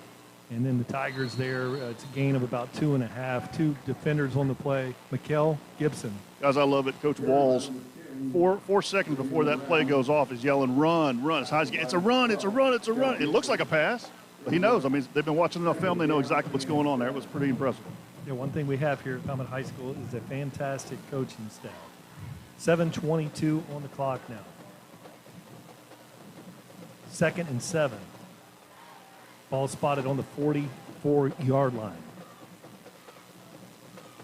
Good job by the Tigers staying disciplined there. Becht has a little bit of time now peeling back to make a play. Augustine was in the backfield. The defensive line for the Tigers, they are dominating this line, and they are getting aggressive, and they are putting all type of pressure on Rocco. Well, they haven't been able to run, and he is not going to run the ball past the line of scrimmage, so they're just they're going after him, and they're succeeding. Set Augustine there, and Drew Rump with a tackle. Big Drew Rump is the story. He's 6'5", 275-pound junior. Really has come around this year. Big, smaller interior lineman there for Wiregrass, and that's a tough matchup tonight. Oh, yeah, absolutely. 3rd and 11. Jalen Wester in the Mike linebacker position. This time he's reading. Becht is chasing out to the pocket again. What a nice-looking throw, but it's high. Incomplete pass. It's going to bring up 4th and 10. He's trying to get it to Rogers and just overthrew him, but on the run again, running for his life, with nothing but black jerseys behind him.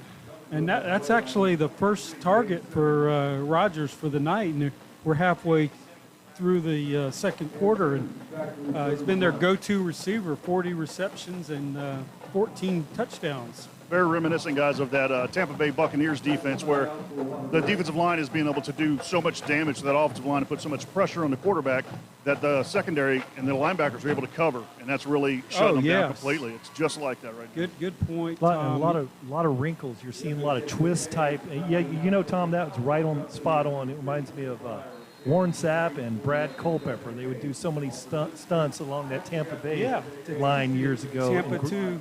And Greg Walls is really mixing the defensive line coach, really mixing things up on the defensive line. Now, interesting here. Here we go. We're Jeremy Caruso softball punt here, and he's going to get that snap from Nate Kidd. And Nate Kidd is such an excellent linebacker. He's probably hating the fact that he's having to do so much long snapping activity tonight. And Palmetto is offside, so that's going to bring up a 4th and 6. And a perfect snap. Perfect snap. And a perfect this might have worked in our favor. You never know. And Tom Porter, as everyone knows here, was a tremendous long snapper.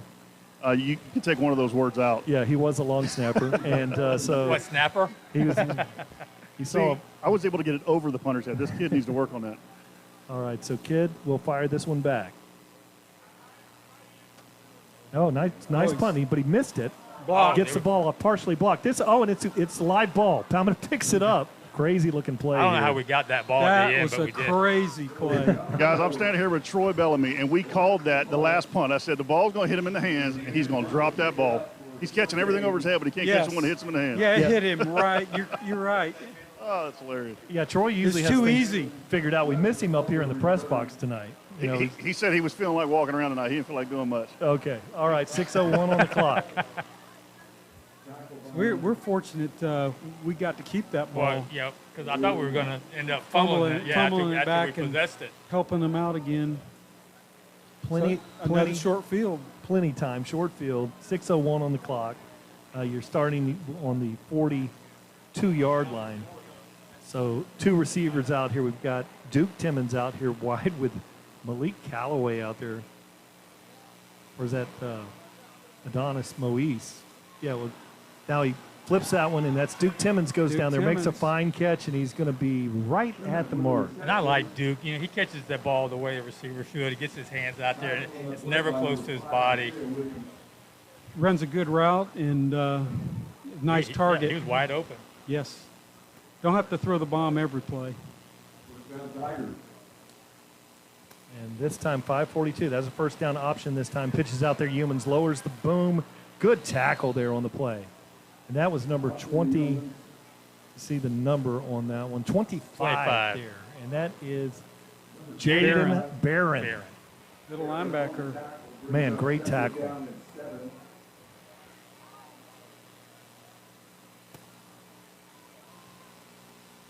Runs it in again. This time, Humans runs through a tackler all the way to the 19-yard line. He was also pulling a tackler that was holding on to his jersey. It's like a sled. Yeah, he's down.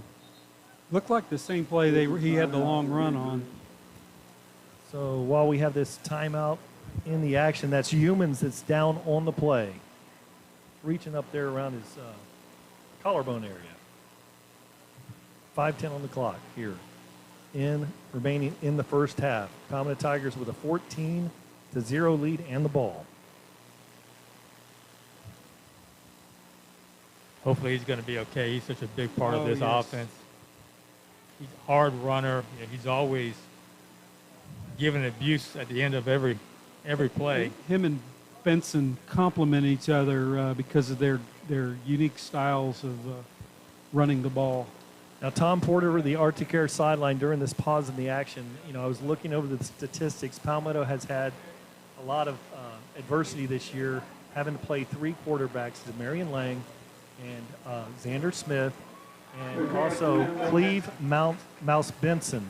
And we'll throw Becht in there too. Which quarterback has the highest QBR?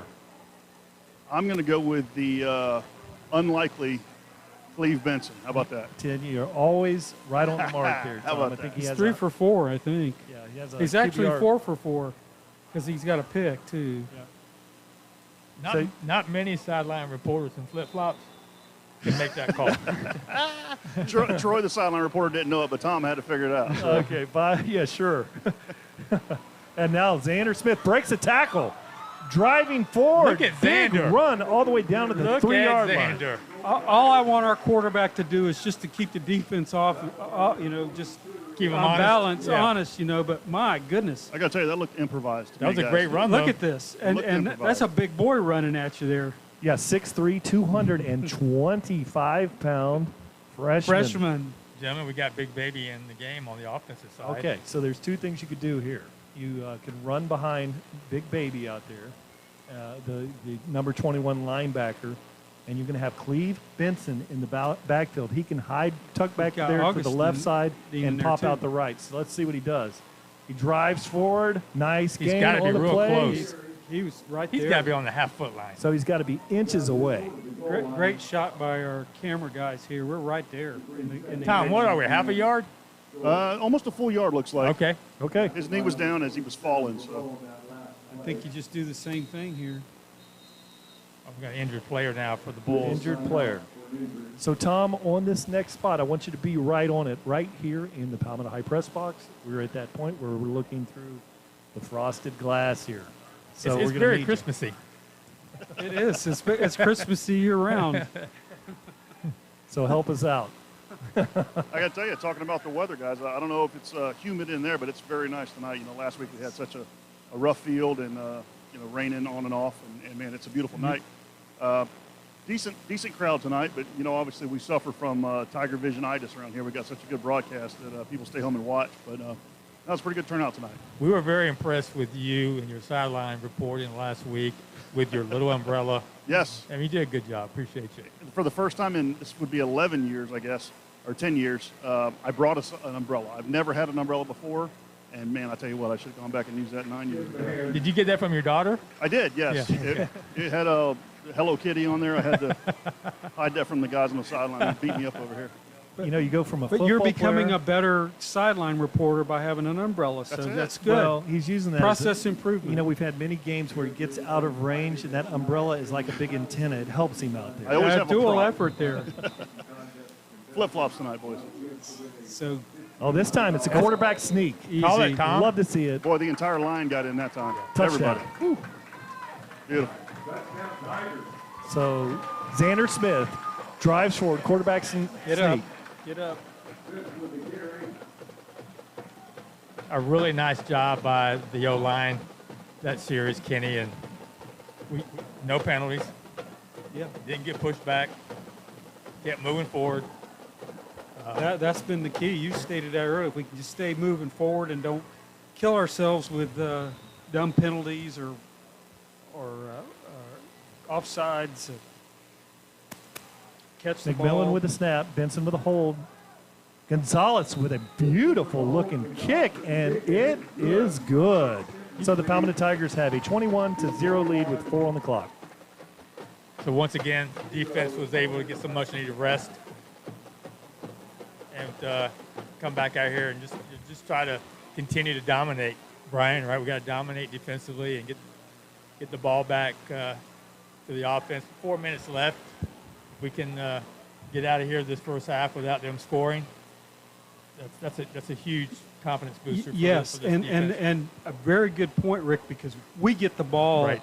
at the beginning of the second half, so an opportunity to get one more possession going into halftime and to get it right back at the beginning of the second half. And TigerVision fans, keep an eye on this Tampa Bay Tech Largo game. That is who we will be. The winner of this game will be playing the winner of that game. So keep an eye on that on the crawl. I'm Great to have curious. that on the crawl. Yeah, I'm curious how long it's going to take before this Bull offense becomes really even more one-dimensional, right? They're really just getting away from the running game because they haven't done anything on the ground.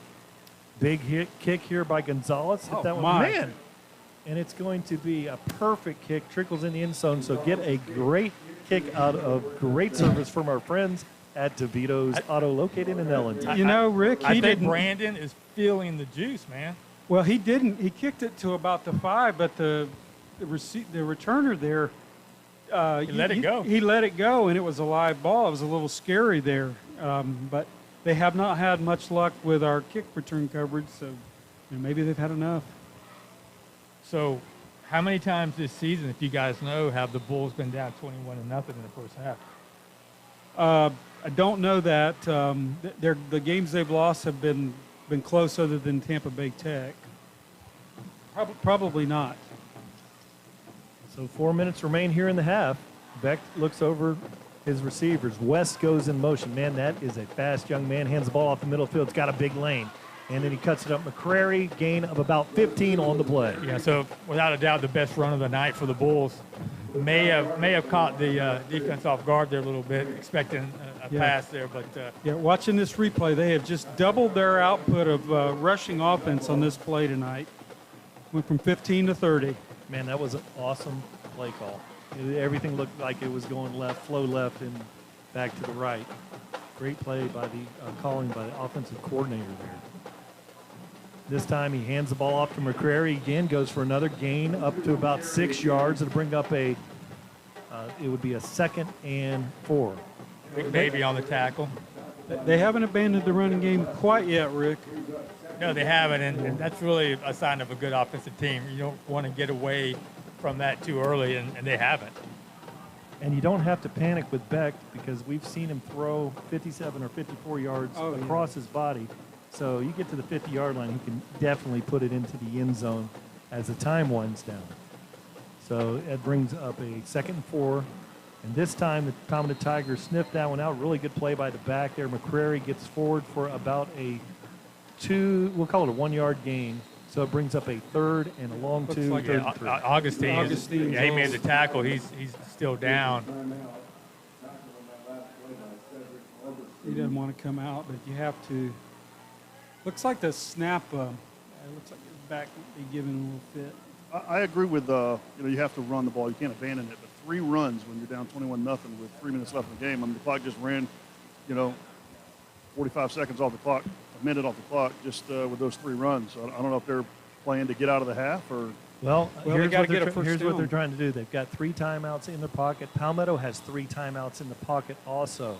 So you want to score, you want to burn some time off the clock, and so they want to be perfect to score with less than half a minute in the half here. Yeah, they definitely are. They're concentrating on a score here to cut it to 2 touchdowns before the half.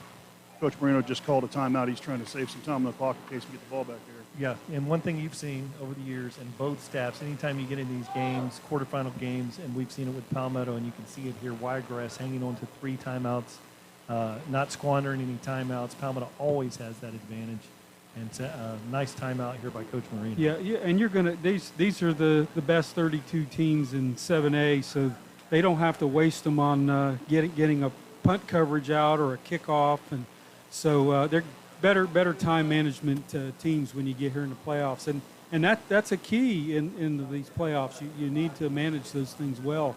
Yeah, to be successful. At least 4 games a year we see teams burn timeouts. Not having 10 or having 12 out there when the special teams play. So very important here, and really not just high school football and all football. 2 minutes 48 on the clock. Beck out of the pistol. This time he's got number 18, which is Brindy Codella in the backfield. Oh, big baby. Wester. Big baby. Jalen Wester. Oh, my God. Wow. Did you see him explode? That's Kyrie Marshall. Kyrie Marshall. Oh, that was Kyrie. All right. We can see this on it. Watch 41 on the replay. He just explodes as soon as the ball snaps right there. Boom. Wow. What a play. What a form tackle, too. That face mask, his head was up and face mask right in his chest. That was beautiful. Textbook. And Riley Jackson was right there, and really no place to go. 4th and 4. They're stalling here. They're going to stall here, and then I would think they'll try to draw those Palmetto Tigers offside, to go for it. Did we take another timeout, Tom? Well, they're out in the... No. Okay.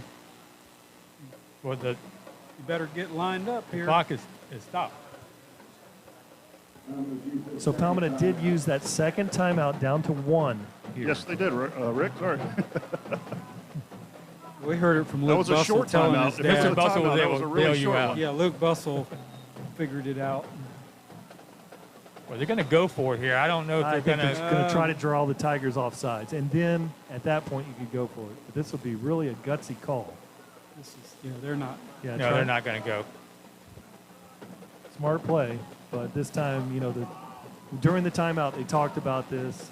You see the Palmetto Tigers are staying home here. Clock winds down to 5 seconds, down to... They took a timeout because they had 3. Yep, took a timeout. Good management try, there. Good try. That's good football. It's part of the chess game. Yep, really good coaching there.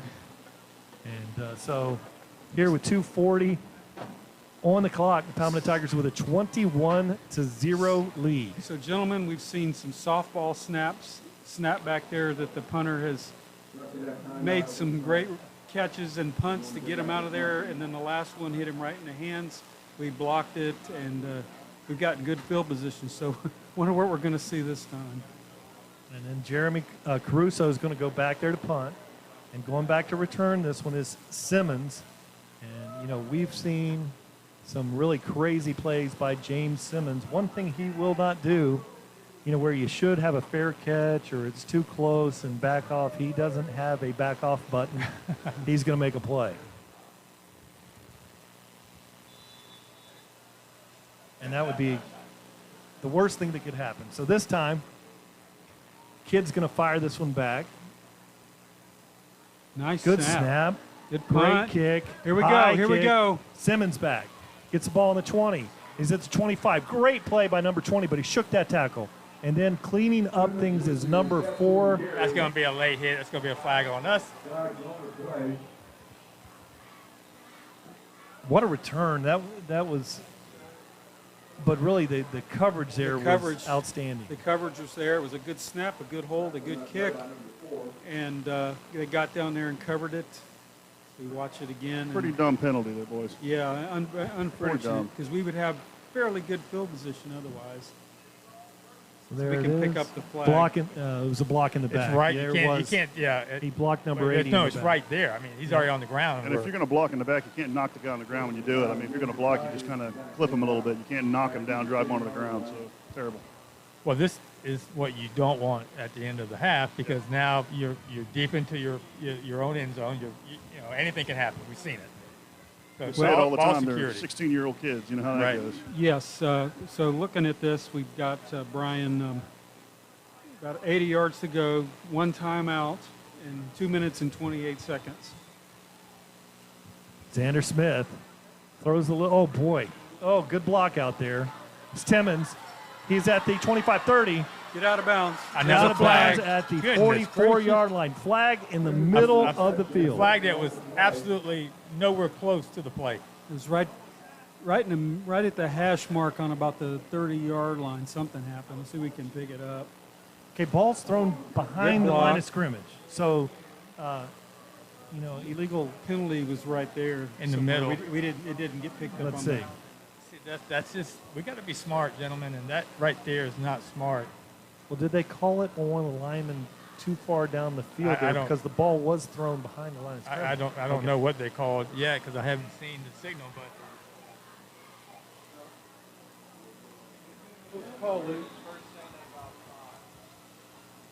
we apologize. We didn't pick up. We're looking at the officiating crew. We didn't pick up the 1st and 5. So it was a holding way in the middle of the field, way away from the play. So they bring it Spot back foul. and reset it. Yes, and they're high snap. It's on the ground. That's what we're talking about right there. See, we push ourselves back. We get a crazy holding penalty that had nothing to do with the play. We almost fumbled the ball away. With 1:48 to go here in the first half. Great timeout here by the Bulls. Oh my goodness! Smart. We're lucky to get that ball back. Great. Good job by Cleve and by Xander. Hustling back on there. So now that brings up call it 2nd or 3rd and 11, right? Let's see. Marker says 2 on it, but it should be 3rd and 11, right? It was 1st and 5. 1st and 5. No, so it's still second down. Yes. Yeah. So we're not out of the woods yet. 2nd and 11. 1 minute and 46 seconds, and we're not too far behind the chains. We've got the Robbie cam. We haven't seen that in a long time. He's styling that long sleeve red Tiger dry fit. Yeah, looking good.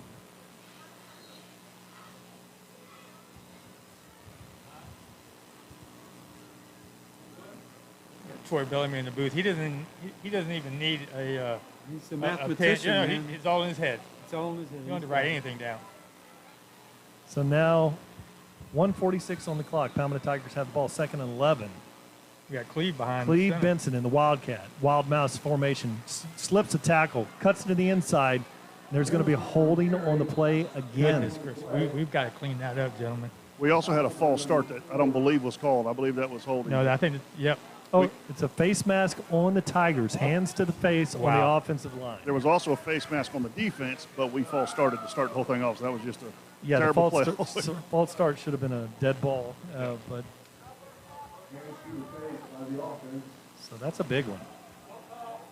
What we can't have now is a turnover, and we're heading in that direction because we're self-destructing here. On the defense. Wait a minute. Face mask on the defense. Boys. Wait a minute. So it's it was a face mask. I take that back. We're trending positive. It was odd because the ref behind the play is the one that threw it, and the runner was coming towards me, so I'm not sure how he saw that, but interesting. Yes. Gain on enough of the play that brings up a 1st and 10 ball spotted at the 21. Now Xander Smith's back there in the backfield. Cleveland's, they're offsides. So that's now going to be a stop here. It'll be 1st and 5. Clock is at a minute and 39. You know, we've been throwing the ball good tonight. We've got some great receivers. They're getting open, and we got 1:39 left in this first half. We have an opportunity here if we can just keep away from the penalties. Yeah, and I don't think we need to throw a home run ball. No. We've seen some the quick short passes with the run after the catch be successful, and some slants. Palmetto still has 1 timeout remaining here. 1st and 5. Throws a little quick one out there to Rockland Lodge. Looking for a block out there. Nice block out there by Callaway. Lodge gets out of bounds. That's going to stop the clock with a 1st down out of bounds. And clock at 1:32. Yeah, just like you said, Kenny, that's all we need to do right there. Get it to our athletes here and let them do their things. And the clock stopped. He got out of bounds. It would have stopped for a little while anyway with the 1st down. But like to see a bomb on 1st down here just to see. Yeah. It's been open. Callaway, good blocking by Callaway on number 5. Bulls as well. Number 5 over there, Abram Beer. Open that up. Callaway, what a great-looking receiver over there. 6'4", 190 pounds out here wide to the right. 3 receivers out to the left. And he fakes it to Benson. He keeps it. Xander Smith tucks it in the middle of the field, still going. Look at Xander. And 1st down on the play. Look at Xander. All the way to the 38-yard line. Nice change of pace there. Stops the clock. That fooled all of us. Tough kid. His head hit the ground really hard on that play. Jumped right back up. 1st and 10 Tigers. Minute and 22 on the clock. And he spikes the ball. So that's going to be a spike, so it'll bring up a 2nd and 10 for the Tigers. So now as the Palmetto Tigers think this one over, the fortunes have really changed here. And what we've, getting into field, here's the Arctic Air replay. And that was Xander Smith. Kept it and keeps it. And he is 225 pounds. Moving pretty good there for a big guy. Takes him a little bit to get going, but man, looking great tonight, running the ball. Probably his best rushing effort for the season. Cleve Benson in the backfield. Xander Smith looks. He does a little slant out there. Rockland Lodge, great move. Middle of the field, breaks the tackle. Oh, my goodness. Going for the boundary. Breaks another tackle. He's at the 10, 5, and all the way to the 1-yard line, Rockland Lodge. That's an outstanding run after the catch by Rockland Lodge, man. I mean, there were white jerseys all around him. Against the grain, Rick. Yeah, exactly. Now the clock becomes our friend, and we just need to take our time here and make sure we get it in here. Let's watch this again. Look at this Arctic Air replay. Just the turnaround hitch there, and watch this. He is just he's a dynamic look runner. At this. I mean, he's just an athlete. Really great hustle there by number 4. This time it is Benson in for 6. Benson was like almost untouched going into the end zone. What a first half for the Palmetto Tigers, man. This has been just an awesome display of really just pure will and athleticism here. Watch this. Just a simple dive. Just like one hand on him, that was it. And like we've had all night, the offensive line and defensive line have dominated the line of scrimmage. Runs in untouched. And they put Cedric Augustine over there, and you could see when he was challenging that safety, the safety completely took himself out of the play. Big Cedric Augustine, the defensive end out there with a little tight end block there. Now this time, you're going to see Jacob McMillan fire this one back. Cleve Benson's back there as the hold, and Brandon Gonzalez with a kick. Clean snap, good hold, kicks up, and it is perfect. So your Palmetto Tigers are leading this one 28-0 with 1:05 on the clock. The backup kicker's been 4 for 4 tonight, but Cleve Benson has been a great holder all season. He's done a great job. That helps.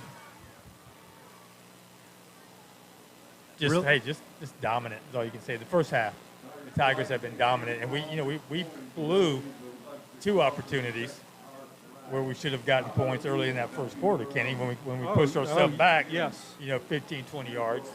But we got things together. We got the momentum going in the right direction, and 28-0 here with 1:05 to go in the first half. I think the key was that 90-plus yard pass across the middle after missing those first 2 that put us up 7-0 really quick, keeping them out of the end zone on a goal line stand. It's just, you know, a 14-point difference there, and it's been all Tigers since then. Okay, so still 105, and, you know, the Wiregrass Ranch has Lehigh is putting it to Gaither. Wow. Mitchell and Wharton, that could go either way. Brandon Gonzalez with a low driving kick, and that is going to be another touchback. So get a kick out of good service with our friends at DeVito's Auto, located in Ellington. I was kind of hoping it was going to check up. Yes. You know, and Robbie was saying, you know, they're going to have to cover tonight. He's not going to put it in the end zone, and that is twice tonight. Well, really 3 times. Yeah, you're right. And he's kicking the ball so well. It looked like a pooch kick the last time that went for a touchback. He was trying to pooch it to about the 15. And there's no wind out there. He's just driving that ball. He's pounding it. He really is. We're going to have an our exciting punter doing the kickoff and PAT duties tonight. What a job tonight by Brandon Gonzalez. Next man up. 2 safeties here for the Tigers. No 3-man front here. 4 across the line of scrimmage. Becht looks. Throws a little hitch out there. Sheldrick Simpson. He jumped that route. There we go. Gary, I told you. He jumped that route. Who was he throwing it to? The 4-star? I believe he was intended for Bryson Rogers out there. Little hitch. And you said that earlier, Rick, that he's our shutdown corner. This is a great corner play right here. Look at that. That's awesome. Wasn't even... That's just a great. And remember, as I said, 22 TD passes, only 4 interceptions the entire season. That's number 5, and it's a pick 6. We make this kick, boys. That's a running clock. And it's a running clock in the second half, and we get the ball. Huge in the playoffs. Huge. So we'll be watching the scroller with you as the game progresses here. The game is certainly not over here. We've seen a lot of things in all levels of football. A lot of football left. Running out here late on the field is big number 53, 6'3", 285-pound junior Keon Brownsmith. McMillan, good snap, good hold, good rush there by number 22 Elijah Westbrook, but not close enough. The kick is up and good by Gonzalez. Palmetto Tigers with a commanding lead. That'll keep you up all night. It's like drinking caffeine watching that. I mean, Simpson, what a beautiful play, man. Oh, yeah. That might be the best play all season. Besides this long touchdown we had, they can go either way. Best play of the game. He's been so close. Even in that Venice game, he had a couple of balls that he should have picked off, and he'll tell you he should have picked them off. Well, he got it tonight, and I'm so happy for this young man because he has been close many times. Not the biggest guy, but, man, he's a lockdown corner. And, Brian, you know, Tom Porter, you're going to be impressed with this. He reminds me of Terrell Buckley. Yes. Tom, you alive? Arctic Air sideline I'm report? alive. I'm alive. You're What's just going on? shocked that I was saying that Sheldrick Simpson reminds me of a Terrell Buckley. I'll tell you what, that was a beautiful play. I haven't seen a clean interception, full-speed interception like that in a while by this Tiger team. Maybe even a couple years. Maybe back to Day-Day. Day-Day going against Miami Central. Oh. That's probably been since then. Get a kick out of good service with our friends at DeVito's Auto. Kind of a squib kick. It's going to be down there at the 28-yard line. 55 seconds on the clock. Getting a little chippy out there. All right, Houston. I don't know. There's a late flag. I see. Who is that over there? Alzavian was jarring with him a little bit. I don't know if he walked away. But there was some they were going at it on the kickoff coverage there, 2 guys, one from each team. Yeah, Houston said it was on him. He's taking responsibility for it. Well, so it's personal foul on the Tigers. Maybe we can see what happened again. Unsportsmanlike. So it's a 50. It's going to be 55 seconds on the clock here. I think it was more talking than anything else, Kenny. Yeah, that was. There was a little tussle there, and then probably the John kicked in. You're right. Steve Johnson spiring the halftime statistics in here for us with 55 seconds on the clock from our Atlanta studios. Becht. Tries to escape the pocket. He does. He's got a nice little run on the play, and he's going to take a big hit, but he's got the first down. That's going to stop the clock. Got out of bounds. 44 seconds on the clock. Ball is going to be spotted about the 44, 45-yard line. Yeah, you know, Beck, he could have just gone out of bounds, but he laid a hit on that. I'm sure he's a little frustrated. We got to get those kids away from – we got to separate them on that sideline. This is going to get out of control quick. So 44 here. Wester finishing him off. So Sheldrick Simpson on the tackle on the far boundary. They've got a timeout in 43 seconds here. They've got Isaiah Williams wide to the boundary here with West in the slot. Good snap. Beck look. Escapes the pressure. Throws it out there. Great catch out there. And there's that big receiver, and he's down to the 12-yard line is Bryson Rogers. That's their 4-star recruit with 25 offers, including the Gators and Seminoles and Alabama. He can go anywhere he wants. He's just a junior. He'll be back next year. There's a spike. 17 seconds stopped here on the clock. Yeah, and this is something I'm sure that Coach Marino will address when we get into the locker room. And we can't have these stupid penalties and let this team back in the game. They can score. You know, we're playing great. They're trying here real hard. Let's see if the Tigers can do their bend and don't break again. It's to be a shorter field. Bryson Rogers out here in the slot with Williams out wide. West closest to the quarterback. He looks for the bubble over here. Steps up this time. Nowhere to go. Throws it off late. Incomplete pass. There's going to be a flag on the play. They're going to have defensive holding over This it. has been a... You got two options. You got offensive interference or a defensive holding on it. So we've got... It's going to be on us, obviously. Man, there's been a lot of flags in this first half. A lot. And that's a tough one with 11 seconds on the clock.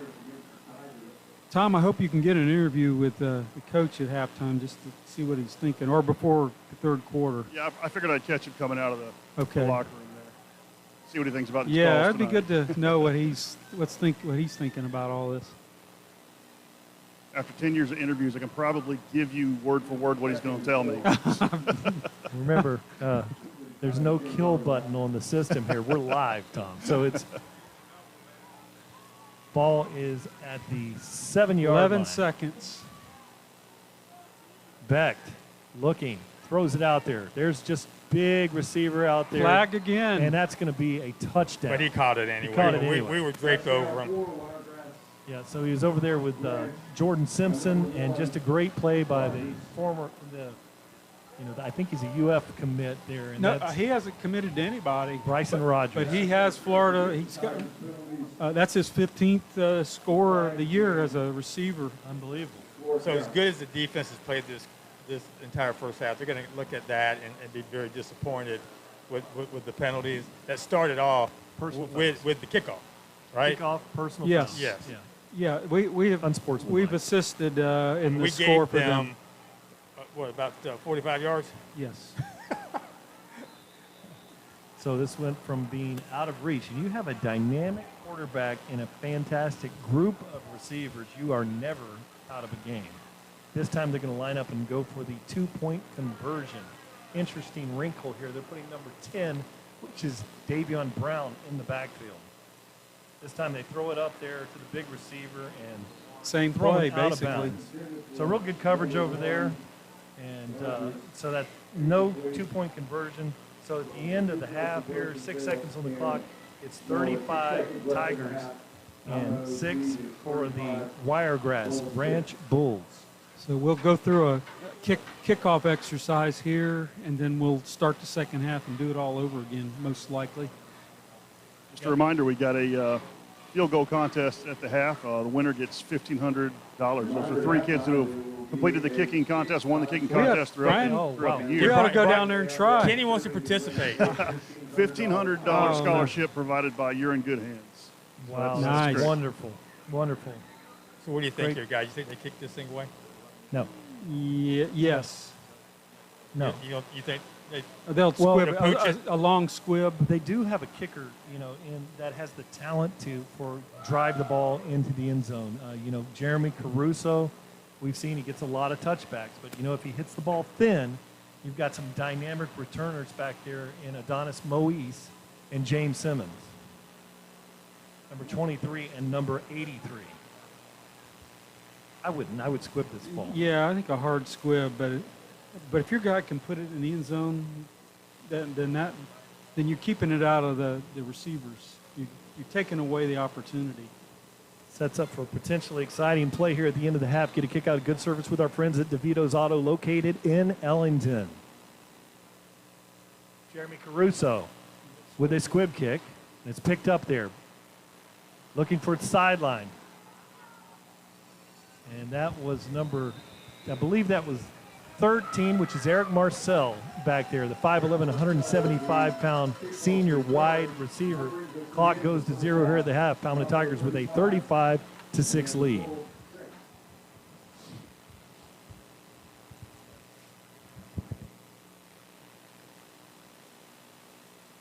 FHSAA is now on Facebook, Twitter, Instagram, and Snapchat. Tweet us, like us, and tag us on your social platforms by searching for FHSAA. Keep up with teams and people who strive to make high school athletics in the state of Florida the best. Be a fan of it all by following us on social media at FHSAA. Great party. You're not drinking? We don't exactly. You can't party without alcohol. What are you guys, losers? You guys, they're not drinking.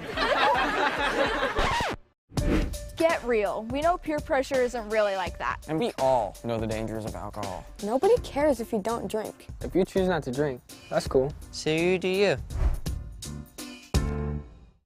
Hey guys, it's Alan Conley from Conley Buick GMC. Halftime's almost over, so make sure you stay tuned. Go Tigers! Ted here, Conley Subaru, and welcome to our new, much larger facility. While the building is new with all the latest state-of-the-art equipment, our team is the same with a few new faces to serve you better. Whether you're here to see Ray and his team to keep that current vehicle running smooth, or here to upgrade to a new model, our team and the Conley family are here to ensure your experience is extraordinary. Come on in, look around, admire the artwork provided by artists Steve Whitlock and Casey Scott, or to just say hello.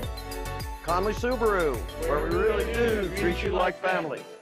So tell me, what was actually the name of the award? It was you were the #1 stream in the streaming awards. Isn't that correct? Correct.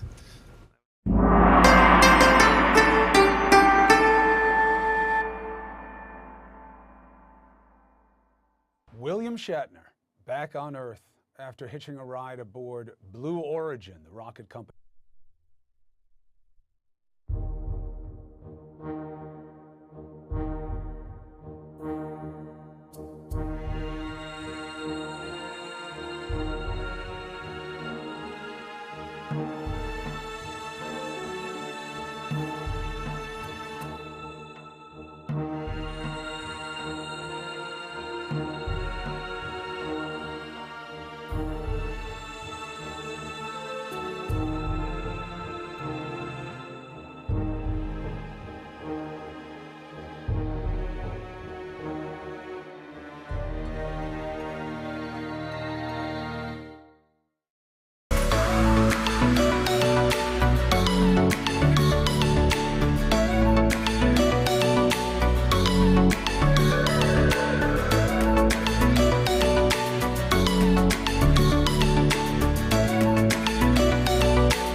Thank you. You are watching the 2021 FHSAA football regional quarterfinal on TigerVision as presented by Conley Buick GMC. And, during that asking for money there, I had a question. Troy Bellamy's joined us here in the press box. And I don't know if Tom still has his headset on. And Troy's going to review the statistics for you. Yeah, I got them all. So which would be more value, Troy? Would It'd be a $10,000 donation or one of Tom Porter's old football helmets filled with quarters. Is that just one donation? Because it's going to be kind of close. All right, let's turn it over to Troy with some halftime stats. This is my buddy with the extendo. Tom turned me on to something really great. So for us guys with the big tank gallon heads, we need that. Including Brian Varnador, by the way. We can't exclude him. Folks, here, Palmetto Tigers leading at halftime, big, 35-6 in the playoffs. We're glad to have the Tigers get that offense rolling today. The stats won't bear out what's happening in the game, but we'll still get a really good look at what's happening today. First half, the Bulls had 17 carries for 43 yards, so they're very pedestrian there. Our defensive line has been doing a great job of keeping them on the field, keeping them in long down distance situations. 8 for 18 passing for 118 yards. They hit a couple big plays early, and we haven't seen one since. So the pressure by the defense, again, stopping the run on the way to the quarterback, and it's caused Rocco Beck to have to struggle here after the first drive, which they were able to get all the way down to the 2-yard line. And then when they turned it over, that's when the powerful, fast offensive juggernaut of the Tigers took over. We had 3 straight passes in a row, finally one hit. Duke Timmons, 97 yards on the score from Xander Smith. Duke Timmons has about 4 catches, well over 100 yards, receiving already with a touchdown. One of the things that we also saw that the running game has been in full effect, led by Levante Humans, who went out with an injury, but he's been running the ball very well, also aided by 2 touchdowns from Mouse Benson, who's come in and done a really good job in relief for Humans. But then the real surprise has been Xander Smith. He's probably got about 50 yards rushing from the quarterback position, showing a little nimbleness, a little fleetness of foot, and therefore he's been able to get some real good yardage there. So Xander also is 6 for 16 passing for 161 yards with the long touchdown to Timmons. And so Palmetto Tigers have shown and have gotten the best of the offensive tally here, totaling 270 yards to the 161 yards from Wiregrass Ranch. One of the big things, again, too, that we've seen tonight early in the first half has been all 3 phases. Offense, we have a defensive touchdown from Sheldrick Simpson, who's been waiting all season to get one of those, and the kicking game. A starting kicker is out and had to be replaced by the backup kicker, the punter, and he's done a magnificent job. 5 extra points kicked straight through the uprights, numerous kickoffs into the end zone, which puts their offense in a hole against our tremendous defense. So when you have all 3 phases working like that, that means that you're going to have a 35-6 lead, and that's what you want to have as momentum going into the playoffs, not only for yourselves, but you want to send a message to the rest of the bracket that we're coming. So with that, we'll give it back to Brian. Yeah, Troy, thank you for that analysis. Before I take it to break, been very impressed, and you can see that Seth Hoopengarner is out there kicking field goals to try to win that. One of our camera guys is trying to win that $1,500, and he continues to knock them through out there. That's pretty exciting. A little distraction here, but I was very impressed. You can see the impressive talent, offensive talent on this Wiregrass team. The quarterback, you got 2 D1 players playing. You got a couple decent running backs, and it's really, Palmetto Tigers will get the ball to start the second half, but it's really, the game is not over. It's not a running clock game because of the late score here.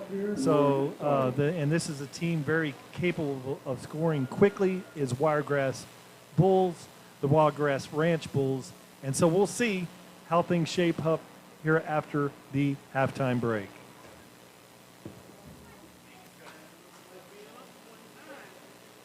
Best in the world, man. Thank you, Troy. All right, Tiger fans, here with our 3 finalists. These 3 young Palmetto High School students have won the kicking contest at half at some point during the season. Only these 3. No one else got it through. You can see the fields are wet. They're slipping and falling, so it'll be interesting to see what happens. All right, this first young man who fell and busted his butt pretty hard. What's your name, son? Seth. Seth what? Seth Hoopengarner. What grade are you in? 11th. What's your favorite subject? History.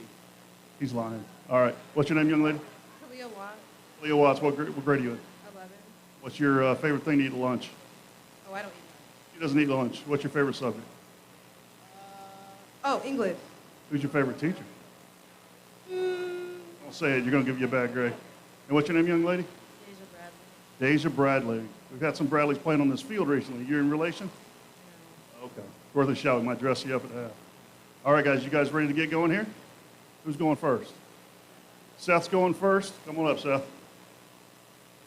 All right. This is for a $1,500 scholarship, which is being paid by You're in Good Hands Clinical. Let's cheer for him, guys. Come on. Let's let him hear it. Let's go. Come on. Put the pressure on him. Come on, Seth. You got this, buddy. Oh, was it good? It was good. All right, we got our judges over here.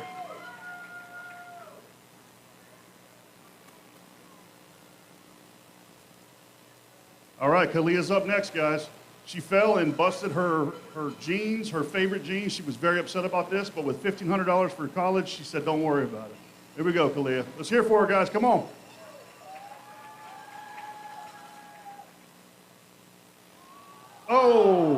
Oh, man. We've seen that too much. Oh, sorry about that, Kalia. That's all right. She kicked it hard. Good job. And it's Deja.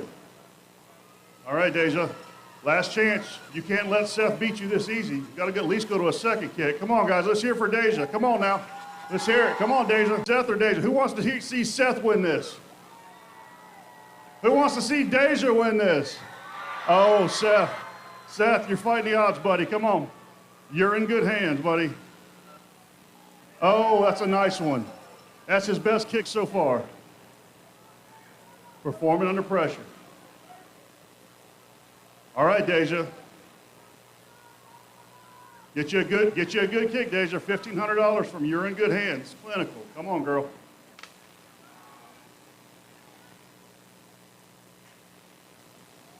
She's got some last-minute coaching from Bill Britt, who has never kicked a football in his life. Oh. All right, let's hear it for Deja. Good job, guys. Our winner of the $1,500 You're in Good Hands College Scholarship is Seth Hoopengarner. Let's hear it for Seth, everybody. Let's hear it for Coach Robbie Stevenson, who owns You're in Good Hands and provided that scholarship for these kids. All right.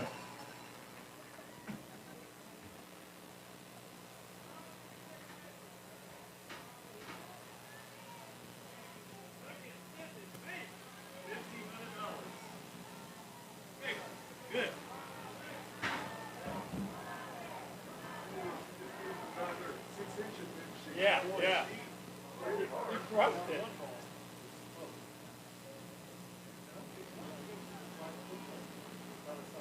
Hey, I have a jacket just like that. Yeah, UCF, yeah. I got it. Love it. My boy's there. So. Yeah. No cover.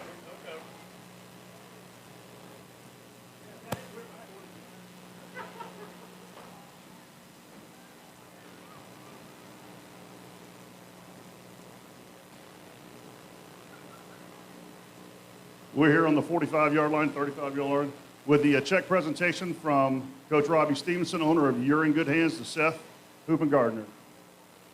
Congratulations. Let's hear it for him, folks. Let's hear it for this Palmetto community that supports all these kids. We're doing what we can to get scholarships and bring some attention to these kids that sometimes don't get the attention they deserve. Let's hear it for them, guys.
Yeah, you're right. Ain't no way. I'm surprised she made one with tennis shoes on. You are watching the 2021 FHSAA Football Regional Quarterfinal on TigerVision as presented by Conley Buick GMC. Exciting half there. Really, the Bulls were down 35-0, had a very important drive to close the second half. And in a game, we had an interesting, one of our camera guys, a young volunteer for us, Seth Hoopengarner, Life is Good, went down there and won a $1,500 scholarship down there, kicking the field goal. So congratulations to Seth Hoopengarner. That scholarship was granted by You're in Good Hands Company. Robbie Stevenson is the owner of that, our special teams coach. Robbie and Greg, they do a great job there. You're in Good Hands. And what an exciting half of football here. Ken, I know everyone out there is wondering, what does the future hold for the Palmetto Tigers if a win tonight? You are the perfect person to talk about And we missed the you. brackets. We missed you last week because Brian and I could not elaborate on anything involved in the playoffs. Yes. It's real simple right now. Keep an eye on that crawl, but Tampa Bay Tech is the #1 seed, and they are currently up on number 8 Largo. Largo, we played them in the past, and but they're cruising. It was 23-7 last time I checked. So the higher seed gets the home game. They're seeded #1. We're seeded #4. So if nothing changes, the Tigers will be up at Tampa Bay Tech, up by the fairgrounds, I believe, in Tampa. We were up there for a playoff game a couple of years ago. I think Anthony Marino's junior year, I think. Right. That's where, if I remember right, LaJonte Wester had to come in quarterback, and they shut us down completely.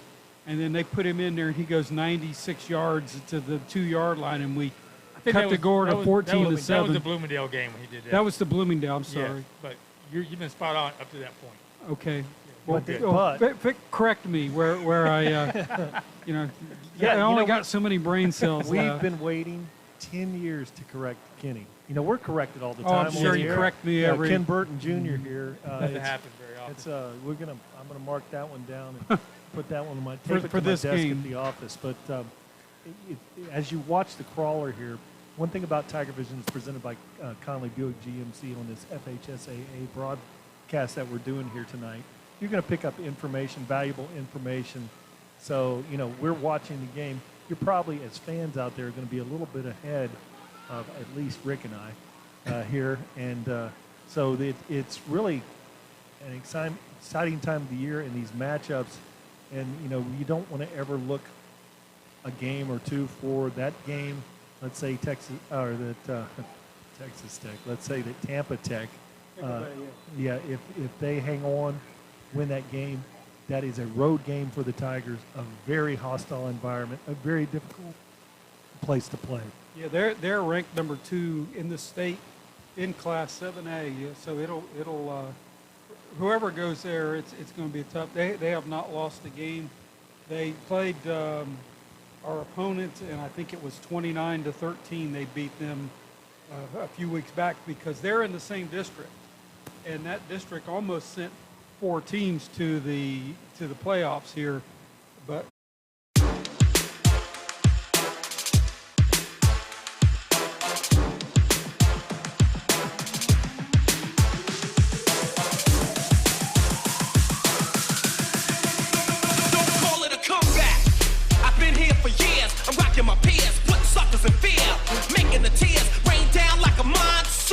Listen to the bass go boom, explosion, overpowering, over the competition, I'm towering, wrecking shop. When I drop these lyrics that'll make you call the cops. Don't you dare stare, you better move.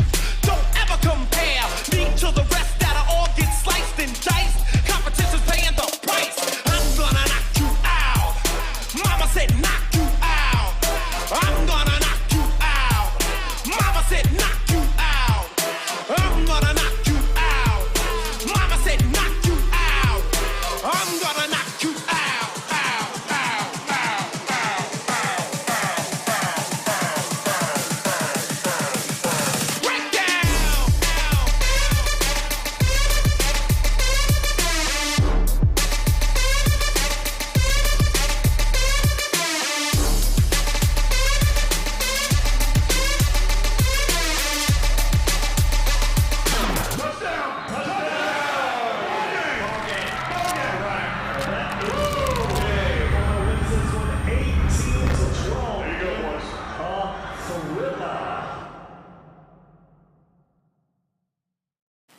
Tom, as we pick you up here, I wanted to have you review what Coach Marino just said there on their interview.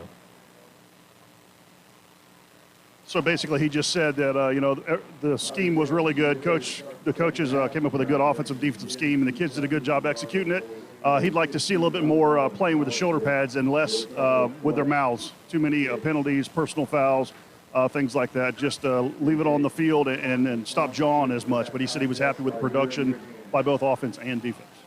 Yeah, guys, and no one being negative, Nelly. I mean, just a great first half for the Tigers, but you have to stay focused for another 24 minutes here and play good, solid football and do the celebration after the game. Let's win this first. We know that this is a very dynamic offense.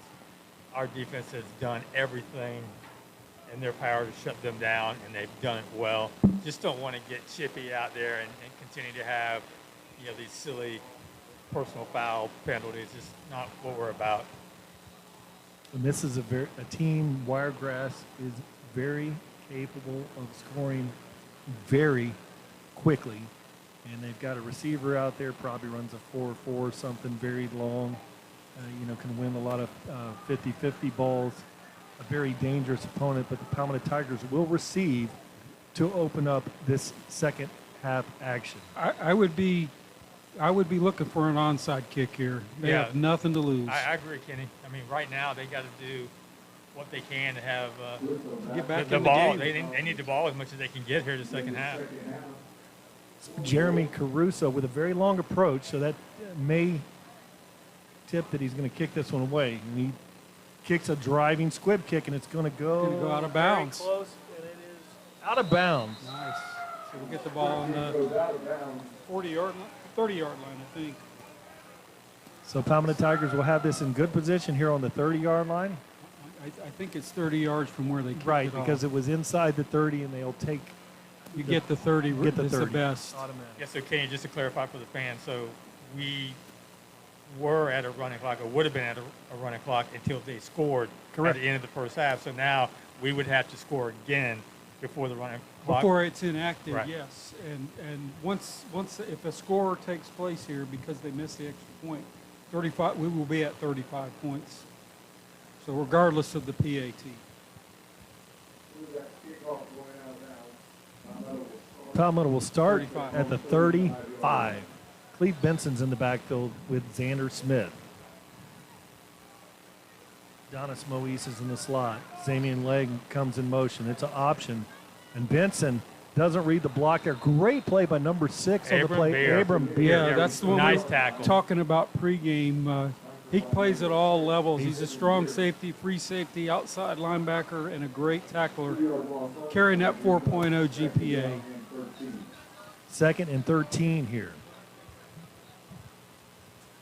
And that's going to be an offsides there. Yeah, that's going to be on number 21, Nate Kidd. So clock stopped at 11:33. So that's going to bring a 2nd and 8.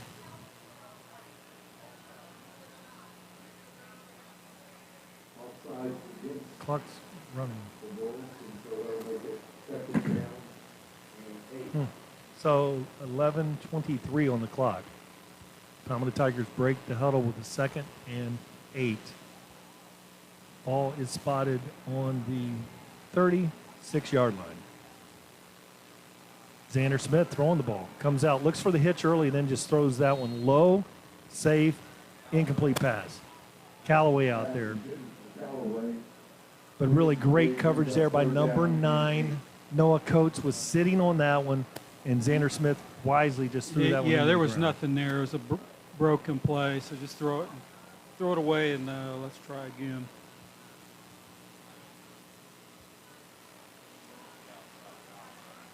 Now Malik Callaway, the big 6'4" junior, is out there wide to the boundary to the left. Rockland Lodge in the slot. Xander Smith out of the pistol. Cleve Benson back there in pass protection. Throws a nice route out there, and it's going to be dropped by Zamarian Lang.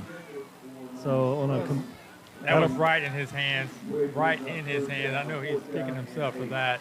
Yeah, I don't know if he was off on his little stride, but something Yeah, he was wide open, fellas, and the ball just hit him directly in the hands. Not really sure what happened. Just kind of took his eyes off it. So perfect outcome here for Wiregrass Ranch Bulls here.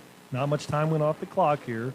Brandon Gonzalez is going to kick this one. Jacob McMillan will fire this one back to him. Number 5 is the multi-talented Isaiah Williams back there to return this one. That kid never leaves the field. Good snap by McMillan. And a good kick by Brandon Gonzalez. And it checks up there at the 35-yard line. So defensively, we need to pick up right where we left off, except for that last series in the first half, and put as much pressure we can on Beck and just really dominate once again, because they've got some serious playmakers. And 35 points seems like a lot, but we've seen big leads. They can go away real quick.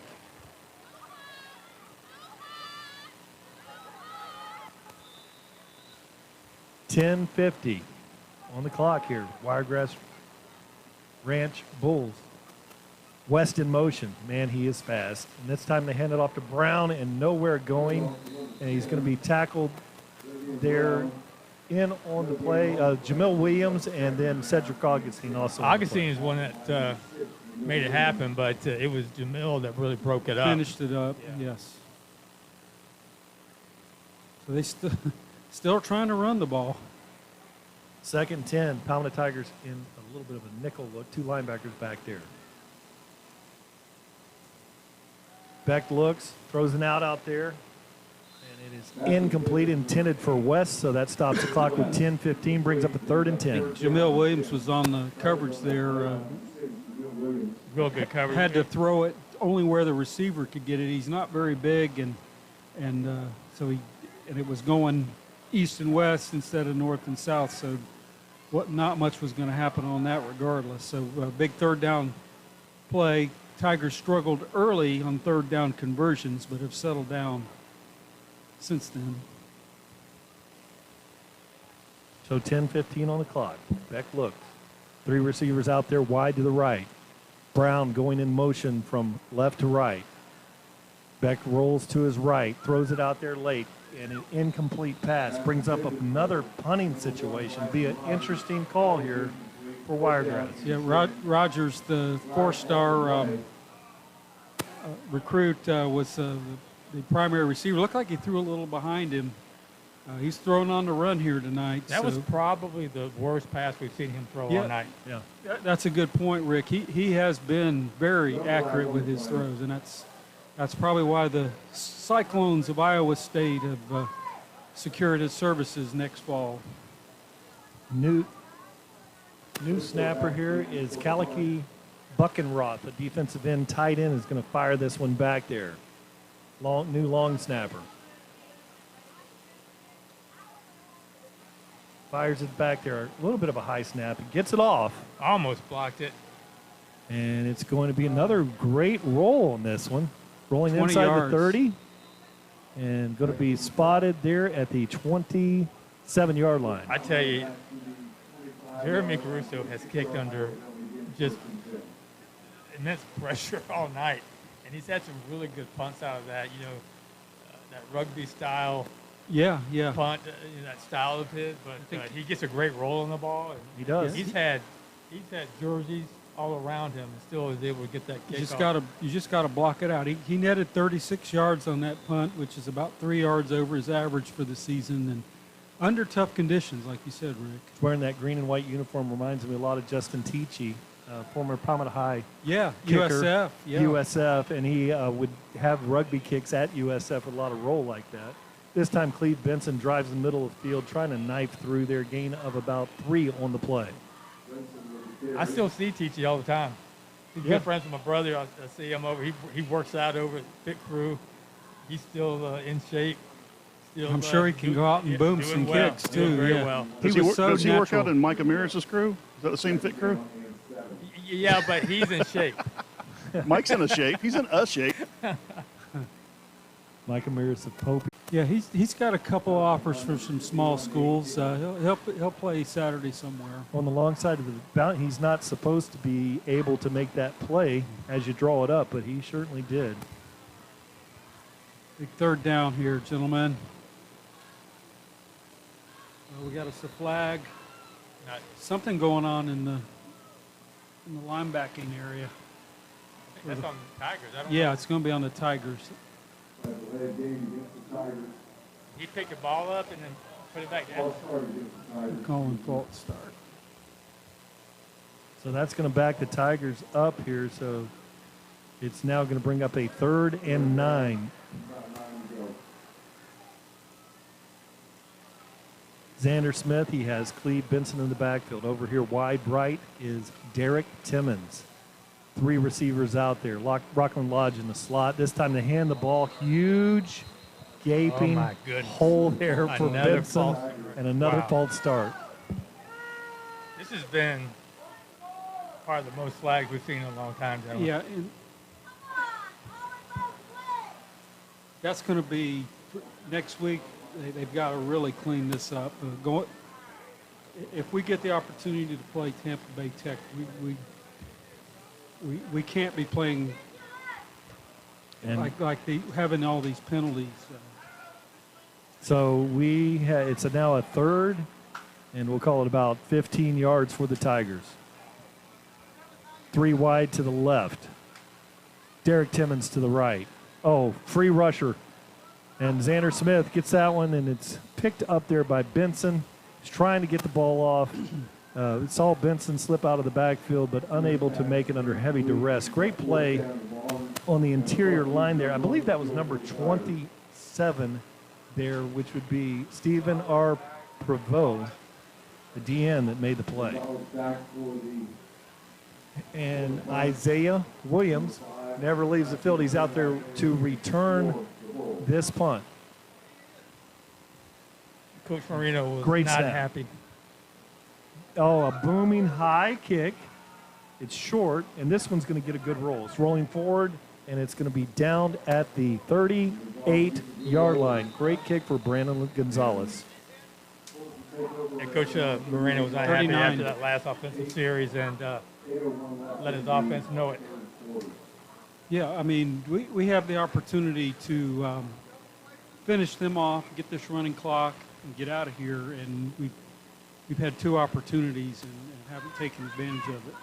And Wiregrass Ranch Bulls very much alive here with the type of offensive players they have. 8 minutes left on the clock, all 3 timeouts.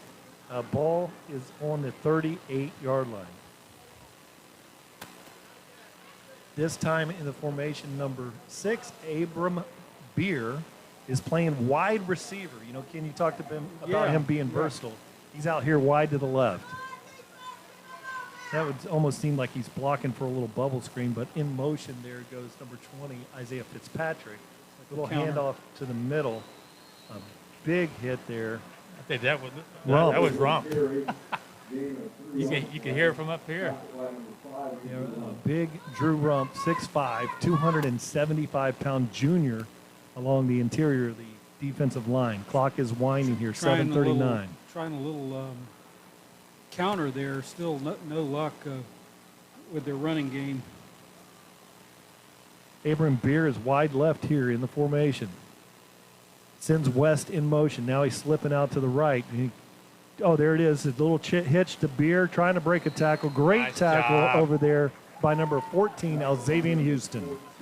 Great tackling on that. Just a quick pass and hold on for dear life there. And so now it brings up a 3rd and 4. Ball is spotted right there at the 44, just short of the 44-yard line.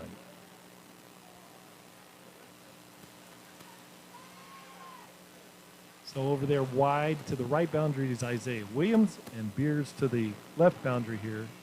In the slot is the very dynamic Bryson Rogers. This time he looks, throws it out there. Incomplete pass. That was nothing but pressure. And that was Kyrie Marshall back there. Kyrie Marshall there. Goodness. Yeah, the ball ended up about 5 or 10 yards short, and I think that was from the hit. Yeah, he took a shot in the ribs on that one. Yes, they were exposed. James Simmons will go back to return the kick here. Kicking again, lots of punts, lots of action for Jeremy Caruso here tonight.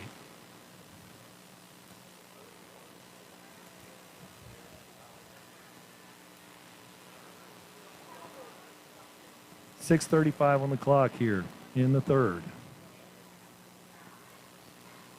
Caruso, line drive, low kick, aiming for the sideline, and it's going to be spotted inside the right 35. You guys want to feel old real quick? I was just down here in the end zone talking to Dan West, and he told me that Jesse West's last college game will be tomorrow. Wow, already. Seems like he was just a year or two ago, but man, it's been 4 years, and he's finished up his collegiate career up there at Carson Newman. So. Yeah, they did a senior athletic feature on him, and then they shot a commercial with him, and he was the star of it. It was just released on Vimeo last week. Well, he did some things on video here at Palmetto High School that I was very impressed with. He was another video production type thing, and I think it was for new students or something like that. And he's a ham. He really is. He's got a big personality. He's carried a 4.0 all the way through, and has a chance to be academic all-conference and all-American this year. And I want to say a shout out to someone that's watching us from, I believe, Indiana, married to my cousin Harold, is watching this, and his Liberty Center Tigers will play tomorrow in a third round of a playoff game. And you TigerVision fans, we're going to be calling the game here. But, one of the great things about TigerVision, our broadcast has been viewed in all 50 states and 29 different countries. And it's just great to have the production crew behind us giving you all these live shots. And we're so appreciative of our very huge audience that watches us. Thank them for their support. Our reunion group, 80 and 81, had their reunion last week, and they donated whatever they had left over to TigerVision. Yeah, they 1980 and 81. Jeff Carlton came by my office today, said, "Here you go. This is for TigerVision, $172 in cash." So. Man, 80 and 81. There can't be many of them left, huh? I mean, geez. There wasn't many of us to begin with. The Florida High School Athletic Association recognizes its corporate partners who help make the FHSAA football championships possible. Team IP, the official merchandising company of the FHSAA. Gatorade, thirst quencher. Balfour, the official supplier of championship rings for the FHSAA. Spectrum Sports, the official television partner of the FHSAA. Max Press, official scores and statistics of the FHSAA. GoFan, the official online ticket provider of the FHSAA. The NFH Nets Network, the official online partner of the FHSAA. And Wilson, provider of the official game ball for the 2021 FHSAA Football Championships. Benson with a nice 8-yard run on the carry. And I'm talking about my cousins that are looking in. They're watching us in Ohio today. So we appreciate you watching us up there in Big Ten country. Good luck with their playoff game. So now 6:03 on the clock. Palmetto Tigers have two receivers out here wide to the right side of the formation. Rockland Lodge over here in the slot. Xander Smith is running the option again. He pitches it to Benson, running hard. First down and more. Middle of the field. Breaks the tackle all the way down to the 31-yard line. First down Tigers. And Cleve Benson, if you watch the replay, he is running full speed when he gets that ball. And look at that hole. And he's got that big hole to run with. We have dominated the offensive line all night, and a nice run. Big hit on the quarterback by Stephen Prevost there. Showed a lot of, he was not chirping or anything like that, helping Xander Smith up, but after a humongous hit on the pitch. This time it's Nasir Edwards driving forward center of the line. He goes for a gain of about 5. I like, just trying to run this ball as much as we can right now. Let's run that clock. I want to score again to get a running clock, but we got to pick up some first downs, which we have done this series. Well, yeah, it fits into the game plan here. We'll just grind this thing out. Tampa Bay Tech scored again, up 30-7.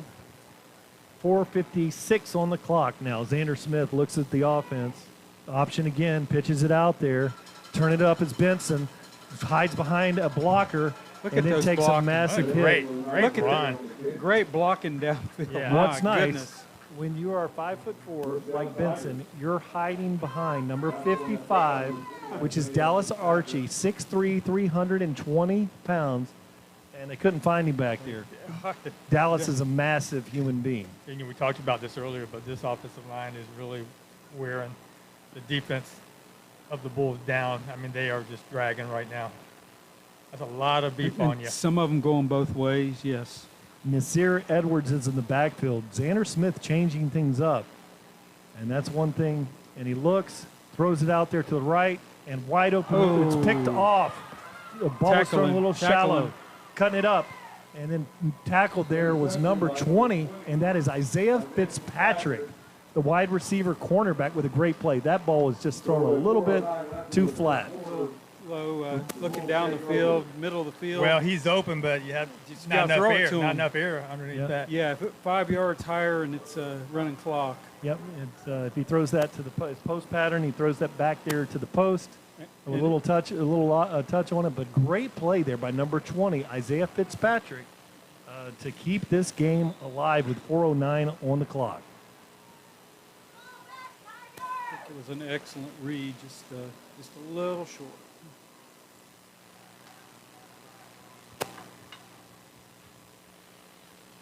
Now we have Abram Beer out here wide. And over here in the slot, you have Bryson Rogers. This time it's a handoff the middle line. Goes for about 2-yard gain. So interesting play call as the clock continues to wind here in the third quarter, 3:58 on the clock. Yeah, that was Drew Rumpf again. That defensive line has just been dominant all night, guys. And they're just getting more and more fired up after every tackle. In the game is Thomas Johnson, number 35 linebacker, junior out there. He looks nice back there. He does, doesn't he? Yeah, he's got good size.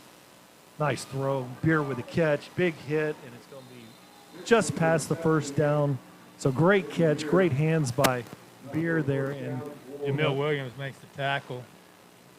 Abram Beer, I think a relative may have been his father, coached at Wiregrass Ranch before, and the coaches here. And I think they're. It's great to see the family tradition continue there at Wiregrass Ranch. The Beer looks great. That is a very running across the middle. That's tough. Very good-looking football player. Look at West in the slot. A little bit uncovered here, but this time he throws the right, a strike. It's incomplete pass. He threw that one in there, just dropped by the receiver out there. Beer reminds me of Renfro.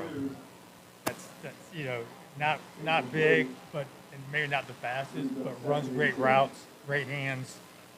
Just a football player. And on the defensive side of the ball, he's everywhere. Yes, he's just multiple levels. But you know what that tells you? I mean, he's intelligent. He's smart. Well, he's 4-0. He's smart. 4-0, yeah. yes.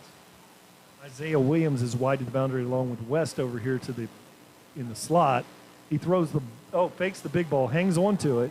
He's being harassed, spins out of a tackle, throws the ball late down the middle. It's going to be picked off by Sheldrick Simpson. Number 2 of the night. Now we may have a holding back here in the backfield. So Rumpf looked like he may have been held. Look at his shoulder pads. Yeah. He's like a compass. Can you tell? Yeah, so here the indication is holding on Wiregrass. That one's going to be waved off. Great play. They tried to get that one down there to Isaiah Williams, but Sheldrick Simpson with his second interception. Yeah, Beck put a little too much air under it, allowed Simpson to set up, and basically became a 50-50 ball, and got his second pick of the night, Rick. Yes, he did. He's an athlete. We have talked about him all year, and he wasn't with us at the beginning of the season, but we were glad to get him back. Come on here. Rockland Lodge, jet sweep, tucks to the inside, nowhere to run, and there he is, that man again, number 6. That is Abram Beer. Playing both ways.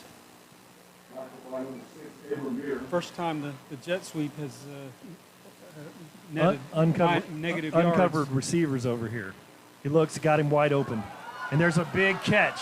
And he breaks a tackle, breaks another one. And that's Adonis Moise for a big gain on the play all the way to the 41-yard line. Now, was he the one uncovered? Yeah, he was. Yeah, look at him right there. Nobody on him. He just runs a little turnaround. And we've seen him run. He's been quiet tonight, but he's one of those athletes that will catch your attention. Shout out to our quarterback picking up on that. Yeah, well, they did a little hurry up there, and you had one covering three. And shout out to Xander Smith making the play, making the read, and Adonis Moise. You know, I want these Palmetto Tigers to play through December 10th, but man, State championship is in Fort Lauderdale. That's right. They made a change at some point. And I'd like to see him playing basketball very shortly after there because he is a dynamic basketball player. 2:19 on the clock. Cleve Benson in the backfield back there with Xander Smith. Twins on both sides of the formation. Handoff to Benson. Breaks a tackle. Plunges forward for a gain of 7 on the play. And Cleve is still running hard with 2:02 left here in the third quarter. He's just keeps driving until they get him on the ground. Like you said, he doesn't look like much. You can't hardly see him, but he's got powerful legs. He never stops just pounding the rock. He's got a nickname, Mouse Benson, but I'd like to call him Diamond because good things come in small packages, and that's what you see out of Cleve Benson. This time, breaking the tackle is James Simmons in the backfield. Really good play there along the line of the scrimmage, and I believe Beer was involved in the play again. Yeah, they shut down the hole where he was trying to run through, so he tried to dart outside and kind of lost his footing a little bit. I'm sure it's getting a little damp. That field, took a beating last week. It was decent shape tonight, but yeah, the dampness definitely playing a factor. Jacob McMillan over here in the slot. Blocks, great block by Jacob McMillan over here, our long snapper, and Benson with a first down. If they brought Jacob in there just for that, and job well done. And Jacob's 6'1", 190, and a senior. And it's amazing. He's playing against much bigger defensive linemen generally, but on heavy run plays, he's out there all the time. He's tough. Love it when the long snappers can play the game. This time, Xander Smith hands it off to Benson, breaks, and then breaks down, cuts to the right. And let's get some numbers here. Number 21 there is Nate Kidd with a great tackle. Call it 2nd and 7. No hurry here for the Palmetto Tigers. I expect them just to, well, it looks like they're going to play only 20 seconds on the clock. Looks like Adonis Moise is out there in the slot. Xander Smith hands the ball off, and big tackle there. And great play by number 55, and that is Logan Ridolph, the offensive tackle, playing a little D tackle. So Logan shows, I want to play both ways and get in there and make a splash play. He does as the quarter closes. Palmetto Tigers with a 35-6 lead at the end of the third. We're wearing number 7 in honor of our friend Michael Steele. He was killed by a drunk driver. Don't drink and drive.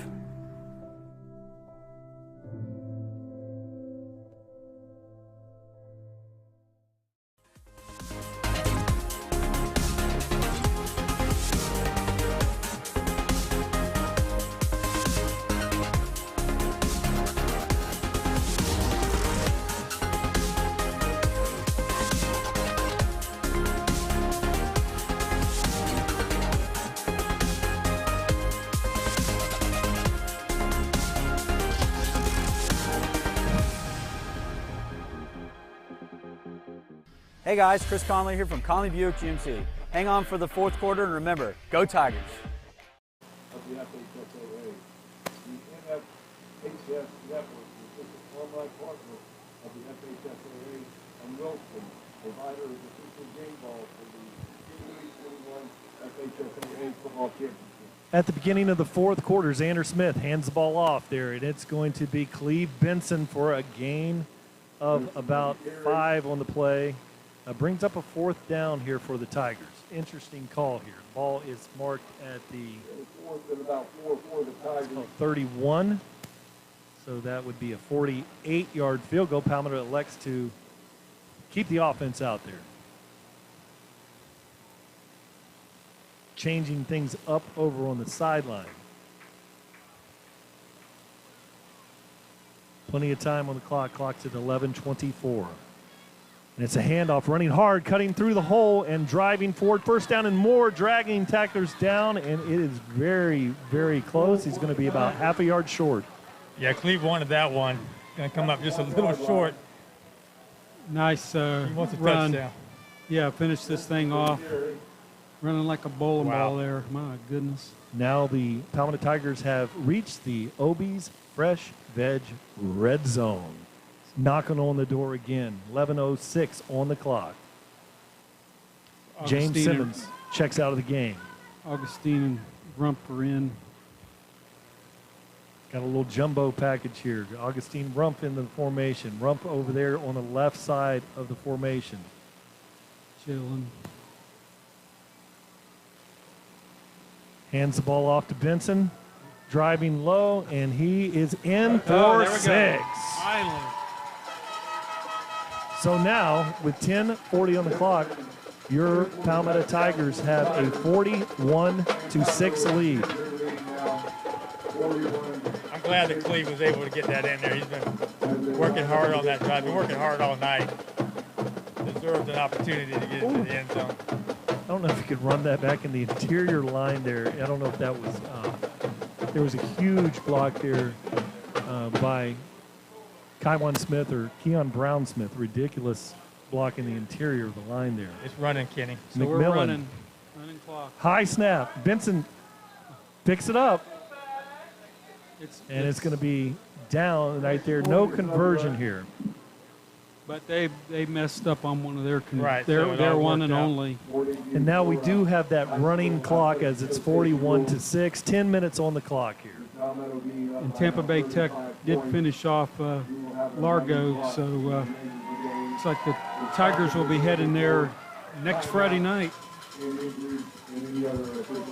So 9:45 on the clock, running clock. A running clock is huge, guys. Obviously, injury-wise, we're not going to get very many plays in this fourth quarter, so it definitely lessens the ability for these players to get hurt, which obviously is huge going into an obvious win for next week.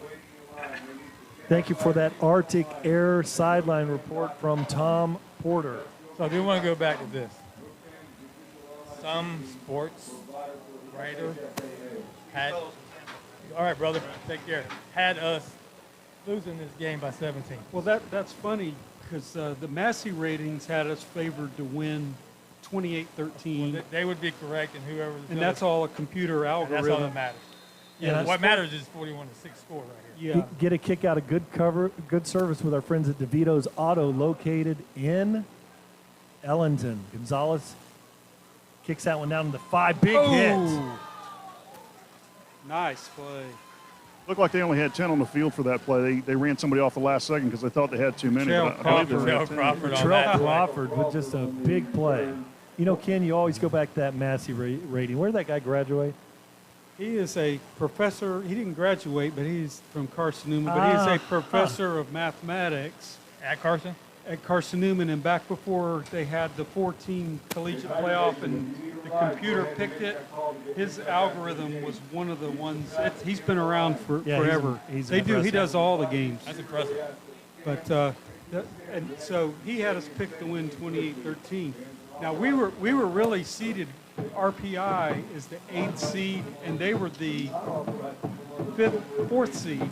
But because we won the district, we were 4th and bumped them back. But in max preps, we're the 3rd highest rated team in our region. So it depends on who you like to listen to. So this one is handed off to Brown. He shows some great moves, shakes a tackle, and he has a nice 9-yard gain on the play. I can tell you that Coach Marino was very focused on the 17-point spread. So He was. Oh, yeah. Yeah, that's what. He wants to prove somebody wrong. Yeah, that was actually Josh Wilson from Florida High School Sports. Got a great show. They cover high school sports, which is amazing. I watch it every week. But, back in 2019 when we had possibly the best team in the history of Palmetto High School, he picked us to lose every single week in the playoffs. So That's the guy. Yeah, Josh Wilson. Does a great job, but he's just wrong about Palmetto all the time, that's all. Well, there's some college experts. There's a game, Tom, you'll enjoy this, in Columbia, South Carolina that I was watching last week with a 23-point underdog, won by about 20-some odd. Yeah, that was a great game. That's one of the better games I've seen this year. Yeah, what was the score of the game that you really wanted to watch? I didn't watch that one. I don't know. I mean, I was so focused on the. So you were so focused on Florida, you didn't watch Florida State. Is that what you're saying? Pretty much. No, Okay. I watched, but hey, listen, it's a work in progress. You keep saying that. It's like the 5th year you've said that, though. It's probably the 6th year, honestly. But hey, listen, we're competitive every 3 weeks. So I mean, that's better than what we were the last couple of years. So. You are watching the 2021 FHSAA Football Region Quarterfinal on TigerVision, as presented by Conley Buick GMC.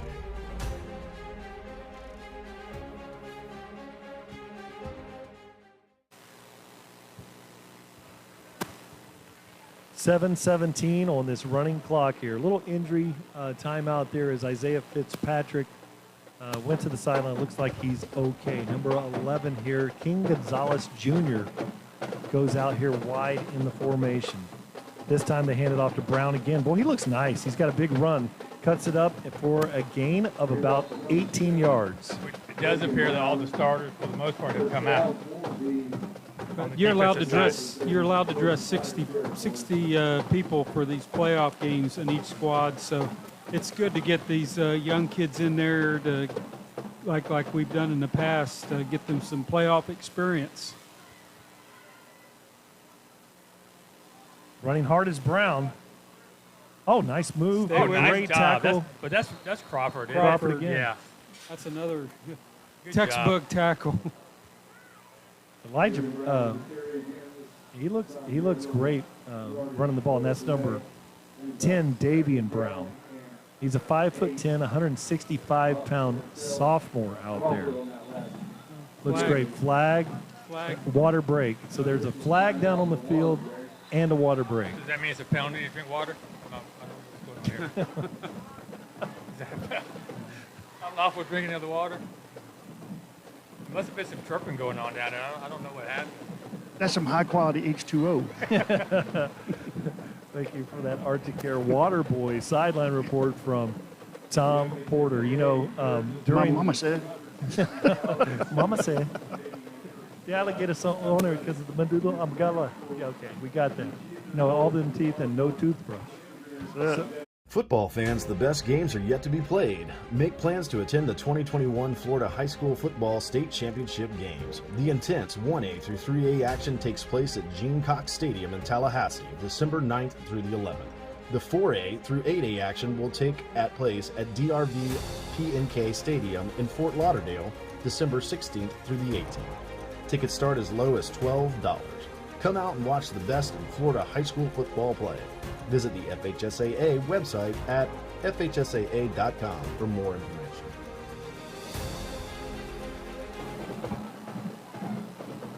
A look at the dance team here for those Palmetto Tigers. Here, 6:06 on the clock. It's Becht still in the game back there, Rocco Becht. Brings Jared West in motion. Now he looks out there, faked the screen, slipped it out there. Nice play call. And he has a gain of about, 13, but there is a flag in the middle of the offensive line. Guys, this is Rocco Becht's last game. Yes. He's a senior. This is it. I mean, if you want to know why he's still in there, this is his high school career is going to finish here on this field tonight. Now they're talking this one over, and from my perspective, the one saving grace on this, there was a lineman downfield, but the receiver must have just been enough across the line of scrimmage there. So penalty for the lineman downfield.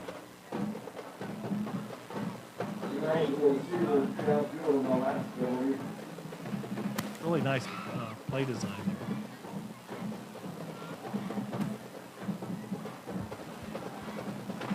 Beck looks, 3 over here to the right. Throws a little bubble out there. Great catch. It's Williams again. Driving forward. Good gain on the play. So that's going to bring up a 3rd and let's see the spot there. We're going to call that about 15 yards. That was Isaiah Williams. Yeah, he's shaking up on the play. He was holding on to his side. He had a really good game early on, and then just he vanished.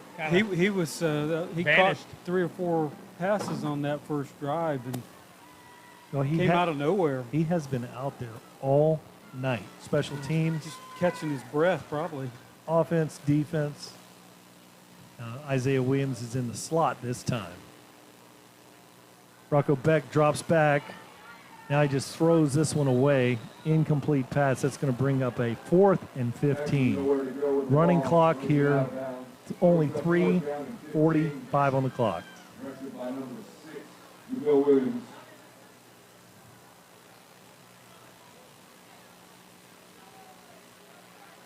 Greg Parker checks into the game, 6'3", 205 pound. Junior defensive end.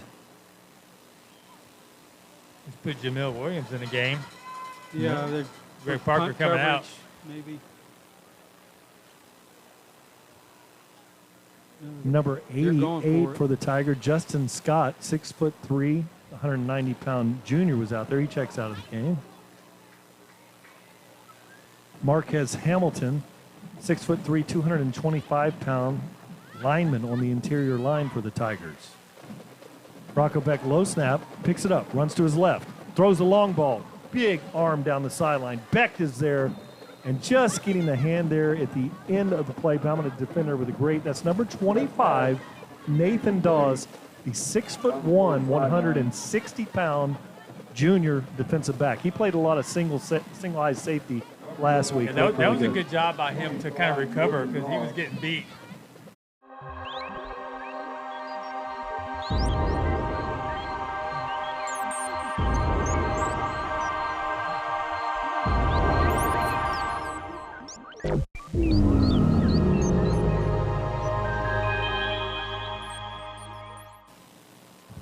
All right, TigerVision is seen all over the country. Maybe that's the world view there. You are watching the 2021 FHSAA Football Regional Quarterfinal on TigerVision. Is presented by Conley Buick GMC. Little bubble screen out there. And that's Callaway. Breaks a tackle. And he's going to have a gain of about 2 on the play. Here's a flag that comes in late. That's going to be a late hit on number 21, Nate Kidd. He's already on the ground. He kind of came. That's going to be frustration. That's a pretty, he was trying to evade the tackle there. So as the clock continues to wind here, a minute and 32 on the clock. I guess it wasn't on Kidd. I don't know what that, I don't know what that was. So the clock is down to 1:19 on the clock. Personal foul against the Tigers. I may just, I didn't see it. I didn't either, but. Well, Callaway's trying to escape, and then the guys are out there trying to make blocks, trying to impress, and you don't really know where Callaway's going to go. So away from the play now, Xander Smith in the victory formation. 55 seconds on the clock. It is a first, and we'll call it 20-something yards. Really irrelevant. Xander Smith goes down, take a knee. Clock continues to wind. 41 seconds on the clock now.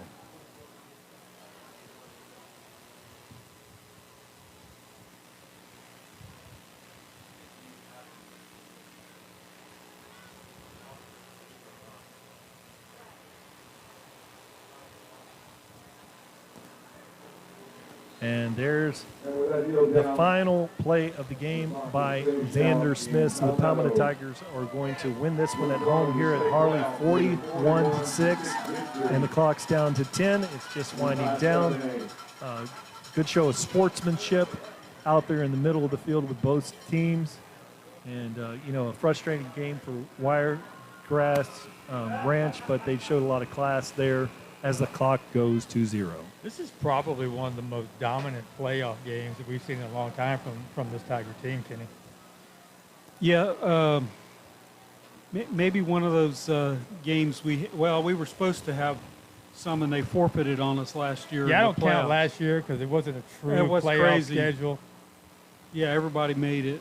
But, you go back to those district. If you go back just a few years ago when we had to play Port Charlotte, everybody twice. I mean, those were some very hard games. And it got worse every week. Right. Yes, because that's what happens. You're right, Rick. Good point. I mean, except for those first 2 series where the Bulls kind of moved the ball. After that, I mean, the defense just became so dominant. I was so impressed by the offense and the defense, but the defense really impressed me tonight because of how electrifying this offensive unit for the Bulls can be. I mean, they put up a lot of points this year, and we know why, because Rocco Beck is a great quarterback, but every time he tried to throw the ball, there was somebody in his face or hanging off of him, and he was still able to complete some passes in spite of that. And he had only thrown 4 interceptions coming into the game, and probably none of them for a pick 6, and we got one tonight. I think it might be our first of the year. I don't know. That Simpson, that first one that Simpson got, that's got to be one of the best interceptions that I've seen in a long time. That was just like Tom said, he's in full stride, gets his hands out there. There was a lot of zip on that pass. It wasn't a floater, and just great timing. So the from Wesley Chapel, the Wiregrass. Guys, we're getting ready for Coach Marino. Coach Marino's coming in. Tom Porter, let's pick it up.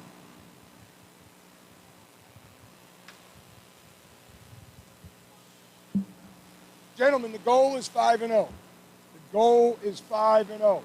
Congratulations, getting to 1-0. But we have a lot of things we have to correct. We have to play with more discipline, okay? We have to play with more focus and execute our assignments, right? But again, congratulations on this win. We have got to go back to work. We have to turn the page after 10:30 tomorrow, right? So get here at 8:30, we watch it, we lift, we heal, and we get ready for round 2. All right, 5-0 is the goal. Congratulations. 8:30 tomorrow. Let's go back to work. Here we go. Sir! Hey! Yes, sir! Work on me. Work on 3, 1, 2, 3, 1. Hey, Coach, obviously a great win, big dominant win over a good football team, a lot of D1 players on that team. You guys kind of manhandled them. Talk about what went right tonight. Well, again, our defense has been outstanding all year. Coach Braze and Walls and Freeman, the whole entire defensive staff just dialed up the right blitzes at the right time. That's a great quarterback. He comes from great lineage. Obviously, his dad played with the Buccaneers for years. Great offensive mind. He's obviously mentored his son. Number 1 receiver, the tailback. I mean, again, I can't say enough about our defense. Offensively, we finally took some strides forward. I think we did some good things, a lot of good things. Coach Ty and the offensive staff put a great game plan together. And, we're getting there. It's exciting to watch the offense grow every day, every play. And we definitely took some steps forward. It feels like the team is peaking at the right time, getting better, like you said. Looks like we're going to be playing Tampa Bay Tech at Tampa Bay Tech next week. So talk about what we have to improve on this week to get ready for a challenge at Tampa Bay. Well, we got to be more disciplined. We cannot afford to shoot ourselves in the foot. We can't afford to go backwards with self-inflicted penalties and miscues and misfires. So offensively, we'll clean that up. Defensively, we have to play more discipline. We have to play with our pads and not with our mouths. Like I said, that got us in trouble. We got a lot of personal fouls, just talking and doing extracurricular things. We just need to play whistle to whistle, good hard-nosed Tiger football, and I think we're gonna be fine. Great, Coach. Thank you very much. Great game. Brian, just want to throw in there real quick, and as we're winning, the clock's running out, and we're walking over here, and I'm coming over like it's just every other day. We take for granted sometimes the winning tradition that Coach Marino has brought to this team. We win playoff games every year. There were many years Palmetto never went to the playoffs at all. And now winning seems to be like the normal for us. It was a great game for us. We won, we did well. We just dominated the team in the playoffs.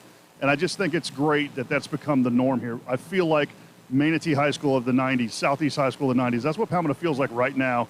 And I'm just proud to be a part of it. And I'm just want to make sure everybody realizes what a good team we have developed here over the last several years. And it's all due to Coach Marino. Thank you very much for that Arctic Air sideline report. We're going to have some game time statistics up. Now, this is the point of the game where we would generally have the Sumter Electric Player of the Game interviews. But I think the team is heading to the locker room. So, Tom, the Sumter Electric Player of the Game, what you got? Well, I haven't been here for 8 weeks or so. I don't know. I would have to say, man, the offensive defensive line, it's so hard to pick a player. I think that was the difference in this game, was the entire offensive line dominating, the defensive line dominating. I mean, it's kind of hard for me to pick one offensive player that stood out or one defensive player. Obviously, Big Baby always is dominant. Cedric Augustin had a great game tonight. But man, I got to say that the big boys, the defensive line, the offensive line. And that secondary out there was Sheldrick Simpson with a pick six interception and the second. But, you know, I'm going to agree with you there, Tom. The game was won really in the interior, the line of scrimmage. You could see definitely the Palmetto Tigers as the game went on was dominating the interior line of scrimmage. So the Sumter Electric player of the game. Brian, I'm here with Coach Brazelton, he tells me. Coach, obviously defense tonight played great. Talk about what went right, what went wrong for your defense. You know, it stunk for those guys to work as hard as they did, give up the shutout. But, you know, they really bought in this week. We knew our schedule had us, you know, ready to go. We just want to come out here and prove we were a good football team. You know, some media outlets had us as a 17-point underdog. So that gave us a little extra chip. But playoff time, you don't need that extra motivation. You got to come out here and win because the motivation is your season's over. Jalen Wester, can't say enough about him. Jake Ruiz, Kyrie, just unselfish guys, rotated all night. Rotated some extra DBs in there, and, you know, Sheldrick Simpson makes a great play and then comes back with another one. And we put a couple exotic pressures in that we hadn't shown all year. And the kids did a good job buying in and running it. And, you know, it worked out. We know what we got next at Tampa Bay Tech. It's going to be a tough one. We got to go back to work. And it's fun for now, but early in the morning, 6:30, 7 o'clock, we're back to work. We got to go. You're taking all my questions before I can ask you in preparation, so I'm just going to ask you, who's this beautiful young lady with you? This is my daughter, Sophia. Can you say hi? Hi, Sophia. You proud of your daddy and the job they did tonight? Last time Sophia was with us, she came to the game, was our district championship against Bloomingdale. So I think Sophia's going to come all the way to state with us. Daddy says I'm a good luck charm. I think he's right. Coach. Great game tonight. Thank you. No problem, brother. So my player of the game is going to be Simpson, and I'll tell you why. Because everything that we've already stated is absolutely correct. That defensive line, this game was won in the trenches, and we dominated. But I think that they still had a little bit of hope there before the end of that first half, and that just demoralized them when Simpson intercepted that ball and he ran into the end zone. And to have 2 interceptions off one of the greatest quarterbacks probably in Bulls history. Yeah, I really just love the performance by him tonight, but we've been talking about him all week.